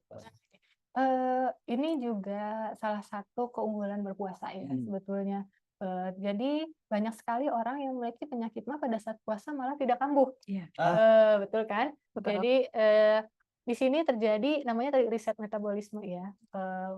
Betul, memang lambung itu jadi ketika kita berpuasa jadi ikutan istirahat, tidak memproduksikan asam lambung yang terlalu banyak. Sebetulnya mah ini masih bisa berpuasa ya, silakan aja, tergantung tingkat keparahannya ya, derajat keparahannya. Rata-rata kan orang-orang yang mungkin harian kita masih ringan ya remahnya ya, itu bisa lakukan berpuasa. Jangan khawatir. Yang penting Jangan jadi alasan. jangan jadi alasan tidak berpuasa kan. Itu gak ya. Karena gini, yang biasanya menyebabkan mah terjadi pada saat berbuka puasa, pada saat puasa adalah ketika berbukanya yang tidak benar. Jadi tadi lambungnya kan sedang istirahat, asam lambungnya itu tidak memproduksi cairan terlalu banyak ya asam lambungnya. Nah, ketika berbuka biasanya tuh langsung makan yang terlalu banyak tadi, kaget badannya, asam lambungnya langsung cepat naik. Yang terjadi adalah jika memang sudah ada luka ya di lambungnya, nyeri kan lambungnya. Yang harus dilakukan pada saat menderita MAH itu tadi, harus makannya bertahap dulu, porsi kecil dulu, baru nanti porsi makan besar. Awali tadi dengan air putih, dengan snack kecil dulu, istirahatkan dulu lambungnya, sampai nanti asam lambungnya mungkin sudah bisa keluar, ketika sudah ready baru makan. Nah, yang terjadi biasanya orang MAH itu pada saat puasa adalah berbukanya nggak benar. Iya, berbukanya langsung makan makanan yang misalnya yang berminyak terlalu tinggi juga kan itu akan meningkatkan asam lambung lebih cepat ya. Minyak terlalu tinggi, lalu juga makannya langsung banyak sehingga asam lambung yang cepat naik, dan tidak sahur. Ya udah tahu punya mah nggak boleh lah nggak sahur, jadi tetap harus sahur. Karena tadi tujuannya biar lambungnya juga tidak kosong terlalu lama ya. Ketika kosong terlalu lama yang terjadi adalah asam lambungnya bakal ketika makan langsung buka langsung naik. Jadi orang MAH itu harus sahur, dan kedua berbukanya tadi porsi kecil-kecil dulu, baru nanti dijeda dan makan besar selanjutnya. Lalu kondisi kesehatan umum ya, tidak disarankan untuk menjalankan puasa. Ini mungkin harus kita lihat dulu ya, cek dulu kondisi badan seperti apa. Memang yang perlu pengobatan rutin itu tidak bisa ya rutin tuh harus ada minum obat 3 kali sehari atau terus-terusan ada obat yang disuntik misalnya setiap harinya di jam pagi atau siang, ya itu juga tidak bisa lah untuk menjalankan puasa ya. Tetap kita utamakan dulu untuk pengobatannya terlebih dahulu. Tetapi kalau misalnya masih bisa dilakukan secara umum, tidak ada permasalahan, diharapkan sih masih tetap bisa menjalankan puasa ya. Iya, oke. Semoga menjawab ya, Kang Anjal, dan juga mungkin ada di antara biotizer semua yang saat ini sedang mengalami hal yang sama ya. Tapi sebelum saya ke dokter lagi, tanya sih dong. Boleh dong. Kenapa tuh? Sebenarnya rumah sakit Hermina saya udah lama nggak ke sana sih. Oke. Kayak lain kota lah ya. Oke. Terus waktu itu sering banget. Kalau sekarang yang tadi sebutkan yang terbaru itu apa? Mungkin ada biotizer yang baru hadir. Oke, kita info ulang ya. Jadi untuk Hermina ini untuk Pasteur terutama kita sudah punya gedung khusus untuk teman-teman ataupun biotizen yang memang kita sebut eksekutif di sini. Eksekutif di sini adalah teman-teman yang menggunakan umum ataupun juga menggunakan penjaminan dari pihak perusahaan. Nah, gedungnya tersendiri, jadi otomatis untuk layanan mulai dari rawat jalan, terus rawat inap, itu juga sudah terpisah dengan teman-teman penggunaan penjaminan yang lain. Jadi otomatis akan lebih nyaman lagi untuk berobatnya, antrian pun juga kita bisa pangkas gitu ya, jadi insya Allah akan lebih nyaman lagi. Seperti itu mungkin Pak ya. Dan parkirannya juga kan luas. Parkiran kita alhamdulillah sudah nambah. Ini mungkin Sampai kerja itu. samping banget ya gitu ya. Jadi memang itu kendala ya, kendala banget. Mungkin teman-teman biotizen juga kalau ke Hermina Pasteur, parkirannya kecil banget, sempit, apalagi kalau hari Sabtu atau weekend lah ya gitu. Itu pasti penuh, dan alhamdulillah sekarang sudah mulai nambah untuk parkirannya, dan insya Allah akan nambah lagi nanti ke depannya. Di tahun ini kita akan tambah gedung lagi, dan juga parkiran akan kita lebih luas lagi gitu. Gedung itu di tempatnya masih di sana. Sebelahnya lagi rencananya ini sedang proses perizinan dan lain-lain gitu. Jadi akan nambah lagi, nanti akan ada 4 gedung dan parkirannya lebih luas lagi. Gitu ya, biar kerjasama yang luar biasa, kerjasama dengan rumah sakit. Betul. Dan mungkin satu lagi ya Pak, kita juga infokan juga nih ke biotizen yang mungkin kalau berobat biasanya butuh ada waktunya tuh di weekend gitu ya. Karena kalau hari Senin sampai dengan hari Jumat kan jam kerja, mau antar anak juga agak sulit gitu ya. Nah, Hermina Pasteur ini hadir di Poliminggu. Jadi kalau misalnya biotizen yang memang cari klinik minggu yang buka di mana, nggak usah jauh-jauh, karena kita hadir di Hermina Pasteur untuk Poliminggu. Mulai dari jam 8 pagi sampai sore kita ada polinya. sudah mau Iya, eksekutif gitu ya. Usahain. Betul. Di weekend juga ada. Ada. Jadi biotizen jangan suka ngantuk ke Hermina Pasteur. Iya, terima kasih Bapak. Kita masuk ke biotizen lain terkait dengan makanan puasa. Puasa kita ke Teh Nurizal Fulkon. Teh Nurizal tuh Ya. Akang ya ini, mohon maaf Teh Nurizal. Izin bertanya dok, bagaimana caranya mendapatkan kualitas tidur yang baik di bulan Ramadan karena setelah berbuka hingga sahur harus banyak minum, memenuhi nutrisi dan beribadah malam hari. Nah ini bagus pertanyaan dok, tidur. Kita belum bahas dok, silakan dok. Oh iya. Nah ini juga sebetulnya jadi permasalahan ya. Saya banyak minum, jadi akhirnya ketika malam hari saya sering terbangun untuk kakang ya, karena banyak minum tadi saat berbuka. Itu pun kan sebetulnya nggak langsung ya, harusnya minumnya itu tadi 2 gelas di depan, lalu 4 gelas ini bisa dicicil ya. Sebetulnya dalam waktu 4 gelas ini tuh harusnya kita buang air kecil itu juga tidak cuma 6 jam sekali ya, harusnya kan per 3 jam atau 4 jam tuh udah buang air kecil. Kebanyakan sih harusnya tidak mempengaruhi. Yang terjadi adalah biasanya minum sebelum tidur tuh terlalu banyak, akhirnya pas ketika malam hari terbangun untuk tidur. Kualitas tidur ini sebetulnya betul ya, kalau dewasa itu memang sekarang tuh penelitian tidak terpatok pada jam ya. Jadi jam tidur itu 10-12 jam, mungkin dulu kita ya 8-12 jam, tapi yang penting adalah kualitas tidur. Kualitas tidurnya harus betul-betul terjaga ya. Percuma kita tidur lama tapi kualitas tidurnya tidak baik. Jadi pada saat tidur 10-12 itu banyak terbangun-bangun atau tidak deep sleep ya kita bilang ya. Nah, ketika deep sleep itu baru di mana metabolisme kita betul-betul rendah ya, dan dilakukan riset lah istilahnya. Nah, ini kualitas tidur ini pada saat kita berpuasa memang agak sulit juga ya, agak sulit karena yang terjadi adalah apalagi kalau ibu-ibu ada pikiran buat bikin masak sahur. Jadi tidurnya nggak nyenyak gitu ya, pas bangun kepikiran jam 2 harus masak, jam 3 harus masak. Bukan kepikiran tarawih aja gitu. Biasanya kan kayak gitu ya, udah nyiapin sahur belum, jadi akhirnya stresornya, jadi manajemen stresnya ini harus diatasi juga ya pada saat puasa ini. Sebetulnya dengan ini sudah dicontohkan juga, tarawih itu sebetulnya membantu untuk meningkatkan kesabaran ya. Jadi melatih kita untuk lebih tenang, rileks, diharapkan setelah melakukan sholat tarawih dan juga ibadah-ibadah lain, tubuh kita lebih rileks dan kualitas tidur kita lebih baik. Untuk tidur ketika kita terbangun ketika malam hari jam 2 jam 3 nggak apa-apa, bangun lakukan misalnya ibadah, itu juga akan membuat kita lebih rileks. Diharapkan dengan tidur yang hanya sedikit pun kualitas tidurnya banyak, cukup gitu ya. Nah, jadi kalaupun untuk tips tadi gimana caranya biar nggak terlalu bangun terlalu banyak malam hari, ya minumnya jangan terlalu langsung pas lagi mau tidur banget ya. Jadi pecah-pecah, pas makan misalnya 2 gelas, pas nanti beres sebelum beres tarawih 2 gelas lagi atau 1 gelas misalnya, sejam sebelum tidur 1 gelas gitu. Jadi kita berupaya agar tidak terbangun ya di malam hari karena ingin kencing ya kebetulan.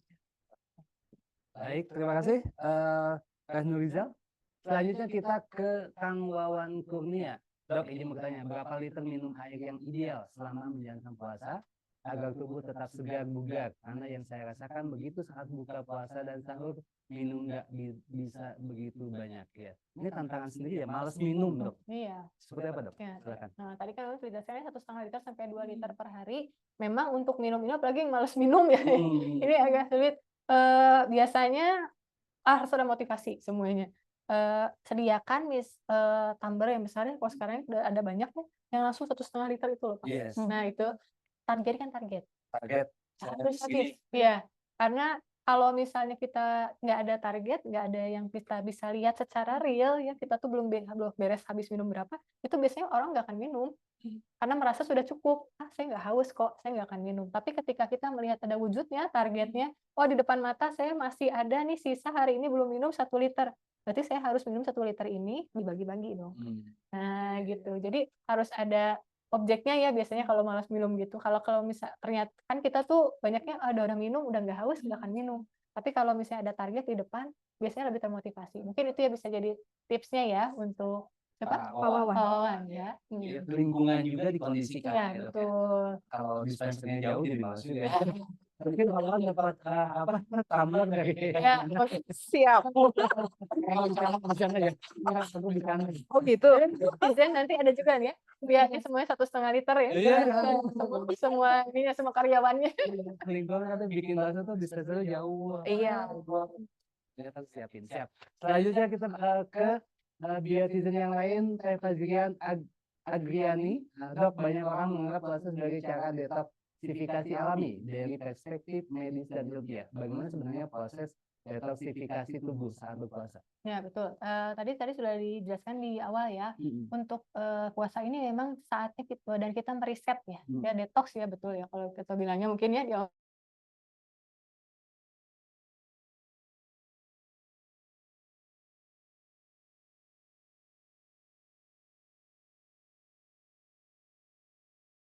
Detox riset badan kembali diistirahatkan, yang terjadi adalah biasanya terbentuk sel-sel baru. Nah, ini adalah sel-sel baru ini yang disebut tadi ya detox ya, terbentuk sel-sel baru yang lebih baik.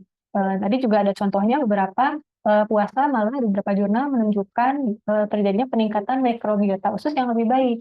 Nah, ketika dia beristirahat, ususnya mikrobiota ususnya akan tumbuh berkembang yang lebih baiknya. Nah, itu juga salah satu contoh secara medis ya. Jadi di sini terjadi metabolic switch di mana lemak juga yang biasanya tidak terbakar pada saat puasa itu jadi terbakar. Nah, itu. Cuma tadi syaratnya lemak ini kebakar, tapi pas lagi malam-malam ya janganlah ditambah lagi lemaknya, malah ada tambahan lagi inputnya kita masukin padahal udah dibakar nih sebelumnya untuk puasa. Siap. Semoga menjauh ya, Teh Fazrian. Selanjutnya kita kena, wow, udah lebih dari 14 pertanyaan. Ya, cepat aja. Selanjutnya ke biotizen Siska. Teh Siska ini untuk jam makan yang sudah disampaikan oleh dokter agar metabolisme bagus, apakah ada keterkaitan dengan intermittent fasting dengan tetap memperhatikan kalori seimbang? Ya. Fasting intermittent. Iya, intermittent fasting itu sebenarnya puasa ya. Ya, jadi makanya dia puasa-puasa. Itu memang ada beberapa jenis ya. Itu kalau kita bahas mungkin lebih panjang lagi. Cuma sebetulnya puasa ini kita ya mirip-mirip dengan intermittent fasting ini. Cuma ada beberapa kesalahan pada orang intermittent fasting biasa selain puasa ya. Ini saya jelaskan sebelum di luar puasa konteksnya. Kadang-kadang adalah intermittent fasting yang kurang baik itu dia hanya makan 1 kali sekali, bentuknya langsung banyak. Dan tidak dibagi-bagi, dipecah-pecah. Sebetulnya ada cara juga bagaimana cara berbuka intermittent fasting yang baik. Nah, puasa ini adalah cara berbuka intermittent fasting baik sebetulnya. Karena intermittent fasting yang harus dilakukan adalah tadi makannya pertama tidak boleh langsung banyak, porsi kecil dulu, dijeda, lalu makan besar. Nah, intermittent fasting yang biasa kita lakukan harian adalah ketika di dalam jendela makannya sudah ada jendela makan nih, misalnya dari jam 12 siang sampai jam 6 sore. Yang terjadi pas jam 12 siang kita makan langsung kalap, terus kita lama nggak makan sampai besoknya lagi baru makan lagi. Yang terjadi tadi hanya banyak beberapa orang yang 1 kali makan tapi tetap badannya tetap besar. Karena makan besarnya langsung banyak sekali waktu, badannya belum siap untuk mengolah. Yang kedua, badan menjadi udah adaptasi. Ketika sudah mulai adaptasi, saya cuma dikasih makanan segini nih, jadi output yang keluar juga saya hanya sedikit. Ketika kita makannya lebih banyak sedikit aja daripada biasanya, yang terjadi berat badannya naik. Nah, itu jadi intermittent fasting ini, puasa ini adalah sebetulnya penerapan intermittent fasting yang benar ya. Nah, jadi kalaupun nanti saya mau coba nih intermittent fasting selain puasa, lakukan sama halnya seperti kita buka puasa ini. Jadi ketika jendela makan pertama, buka puasanya di jeda ya, misalnya dipisah, lalu tetap ada snack dan juga nanti sebelum kita lakukan puasa lagi, misalnya jam 6 sore terakhir lakukan makan lagi. Sama halnya seperti imsak. Jadi kita kayak rubah aja jamnya. Nah itu mungkin itu ya. Kalau intermittent nanti banyak lagi nih ceritanya nih. Sebenarnya kalian sih catat bahasa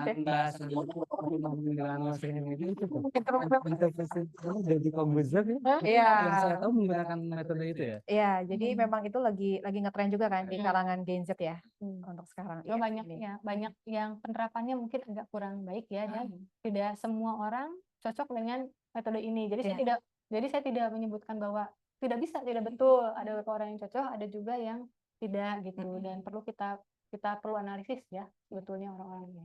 Oke. Siap, karena waktunya terima kasih. Semoga menjawab Teh Siska ya. Selanjutnya ke Teh Sinta. Dokter, apa disarankan saat sahur atau berbuka? Dokter, apa disarankan saat sahur dan berbuka puasa hanya mengkonsumsi buah yang kaya serat atau buah yang banyak mengandung air seperti semangka atau jeruk, juga sayur-sayuran dan dibarengi dengan susu low fat? Oh, ya. Apakah disarankannya hanya itu aja, Dok? Tetap ya, gizi tetap harus seimbang ya, karena kan tadi serat itu tidak membentuk sel. Yang membentuk sel adalah protein. Jadi ketika ada sel-sel yang rusak, tetap harus diganti dengan konsumsi makanan, terutama yang tinggi protein untuk membentuk sel tersebut. Jadi tidak bisa hanya buka dengan buah-buahan saja, serat dan juga susu ya. Susu low fat memang mengandung protein, tapi kan jumlahnya juga tidak terlalu banyak ya. Mungkin kalau ini pertanyaan nanti berhubungannya dengan ingin menurunkan berat badan, mungkin ya, saya ingin mengurangi sekali nih makanan berat badan. Tadi saya bilang kan, kalau ingin mengurangi dimakan besar. Nah ini nanti kita harus kita pilah-pilah lagi ya, bagaimana cara mengurangi makanan yang baik juga pada saat berbuka gitu. Tapi tidak hanya cuma makan serat dan hanya susu saja gitu. Takutnya nanti juga turun tadi berat badan, tapi ketika tadi meningkatkan makanan lebih sedikit dari porsi biasanya, di saat lebaran takutnya naik lagi. Nah, itu Oke, terima kasih Teh Sinta, semoga menjawab ya. Mohon maaf kalau kami langsung cepat karena waktunya. Selanjutnya ke biotizen yang lain yaitu Kang Dodi Taufik. Izin bertanya, Dok, saya sudah terbiasa menjalankan intermittent fasting 13-15 jam di luar bulan Ramadan. Apakah IF ini akan aman secara kecukupan nutrisi jika dilakukan dalam jangka panjang? Terima kasih. Nah, tadi balik lagi. Jadi tadi balik lagi ya, sebetulnya IF ini harus kita kaji lagi pada setiap individu berbeda-beda ya.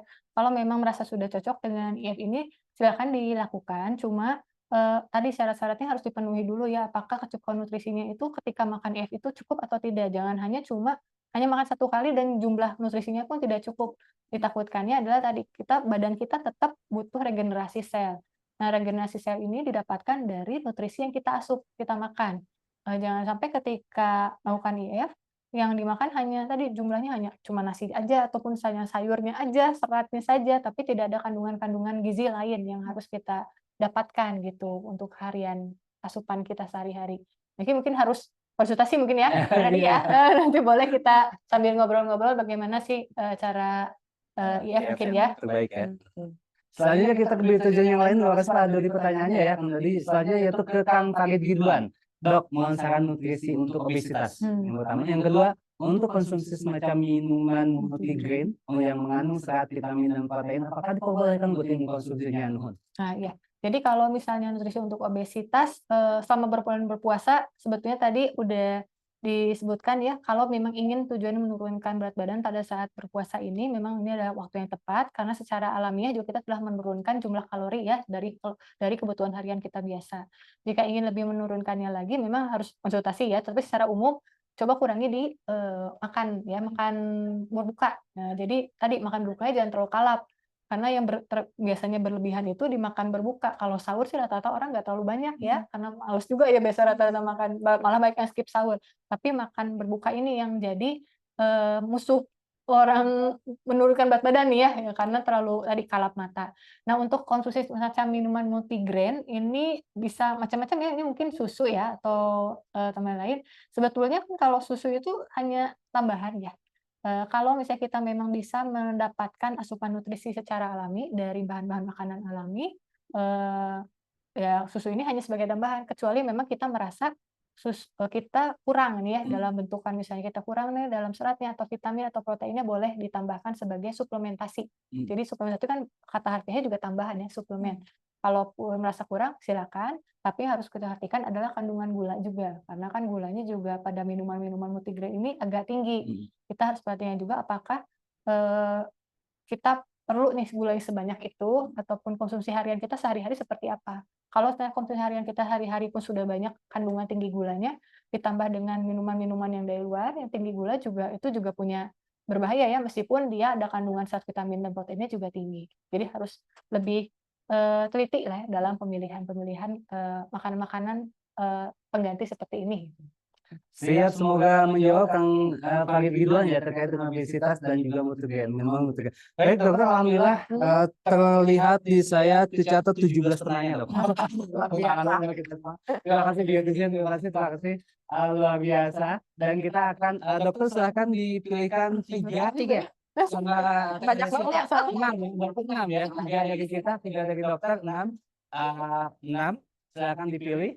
Catatan saya nggak kebaca mungkin.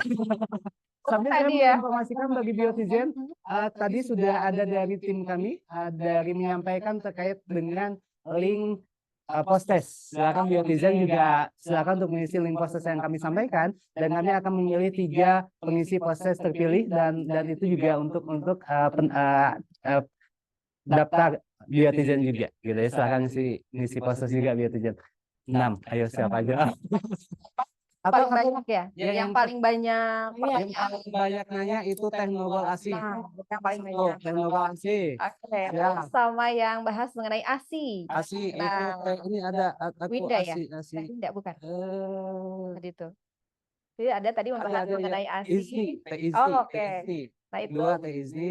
Wah, berat ya. Banyak soalnya bagus-bagus pertanyaan. Satu lagi TISNI, nanti dokter 3 TISNI. Oke, satu lagi. TISNI itu yang ASI. Ada lagi.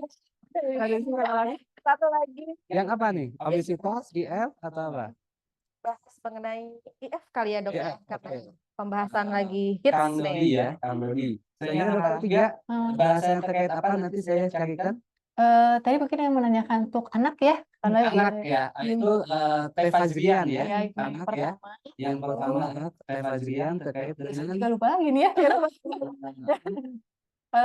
Tadi udah macam-macam ya air pertanyaannya. minum, terkait dengan tidur, terkait dengan mah, terkait dengan donor darah, terkait dengan fokus kerja, urutan makan, kelebihan gizi, Wah, banyak juga nih ya. lupa, Nah, donor darah itu tuh bagus. donor darah ya. Oh, Jadi Kang Isanto. jarang nih ya ada pertanyaan. Bagus ya Kang Isan masih bisa berdonor darah pada Oke. saat berpuasa nih ya.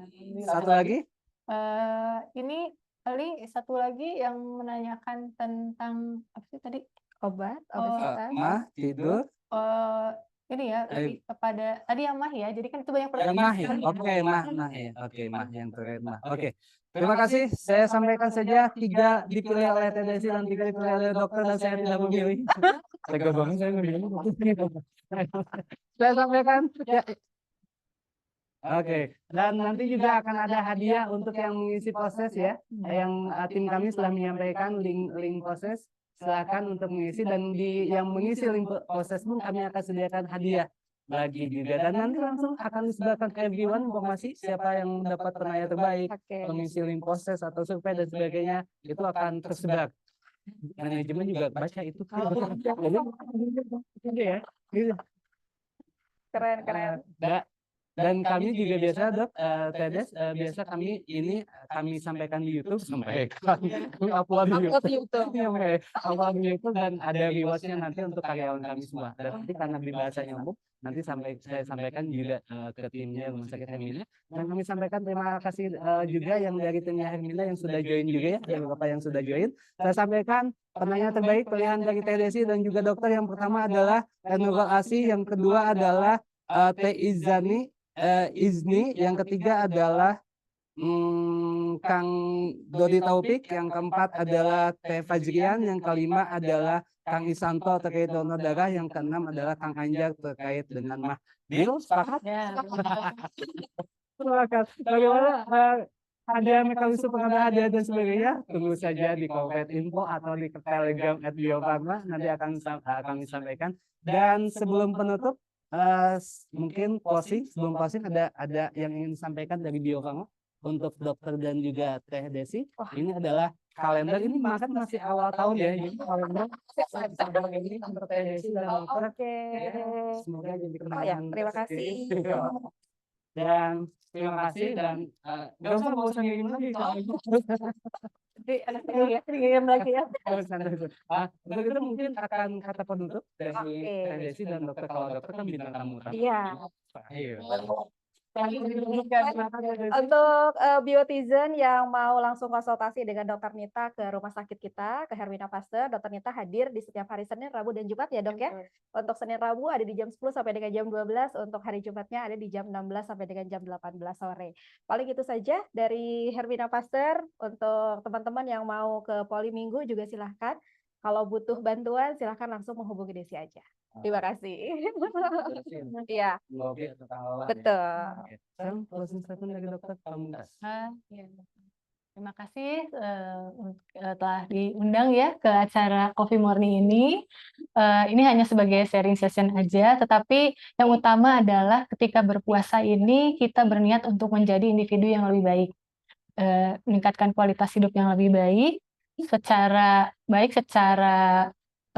jasmaninya, secara rohaninya, kita ingin menjadi individu baik pada saat berpuasa. Yang diutamakan pada saat ini adalah niat untuk menjadi individu yang lebih baik. Mungkin paparan-paparan yang telah diberikan diharapkan dapat menjadi tambahan wawasan bagi biotizen semua, dan juga menambah motivasi juga untuk biotizen bahwa di saat bulan berpuasa ini adalah momen yang tepat untuk biotizen berubah menjadi individu yang lebih sehat dan lebih berkualitas. Baik, terima kasih mungkin Pak, itu yang bisa saya sampaikan. Baik, luar biasa. Terima kasih Teh Desi, Dr. Sal, dan juga Mas Ega. Terima kasih. Dan akhirnya kita di penghujung acara Biotizen. Biotizen, alhamdulillah semoga dari materi yang telah disampaikan hari ini, kita semakin paham bagaimana mengatur pola makan sehat selama di bulan Ramadan agar tubuh tetap bugar dan energi tetap stabil. Mari kita jadikan Ramadan ini sebagai momentum untuk meningkatkan kesehatan, tidak hanya spiritual, tetapi juga fisik, sehingga kita dapat meningkatkan produktivitas kita. Biotizen, kurma manis dari Madinah. Cakep. Dikunyah pelan, rasa nikmat. Puasa sehat, hati pun berserah, badan bugar, ibadah lebih hikmat. Terima kasih. Mohon maaf apabila ada kesalahan dari kami semua. Terima kasih. Assalamualaikum warahmatullahi wabarakatuh. Terima kasih dong. Ya, Mohon dokter. Udah. Sudah.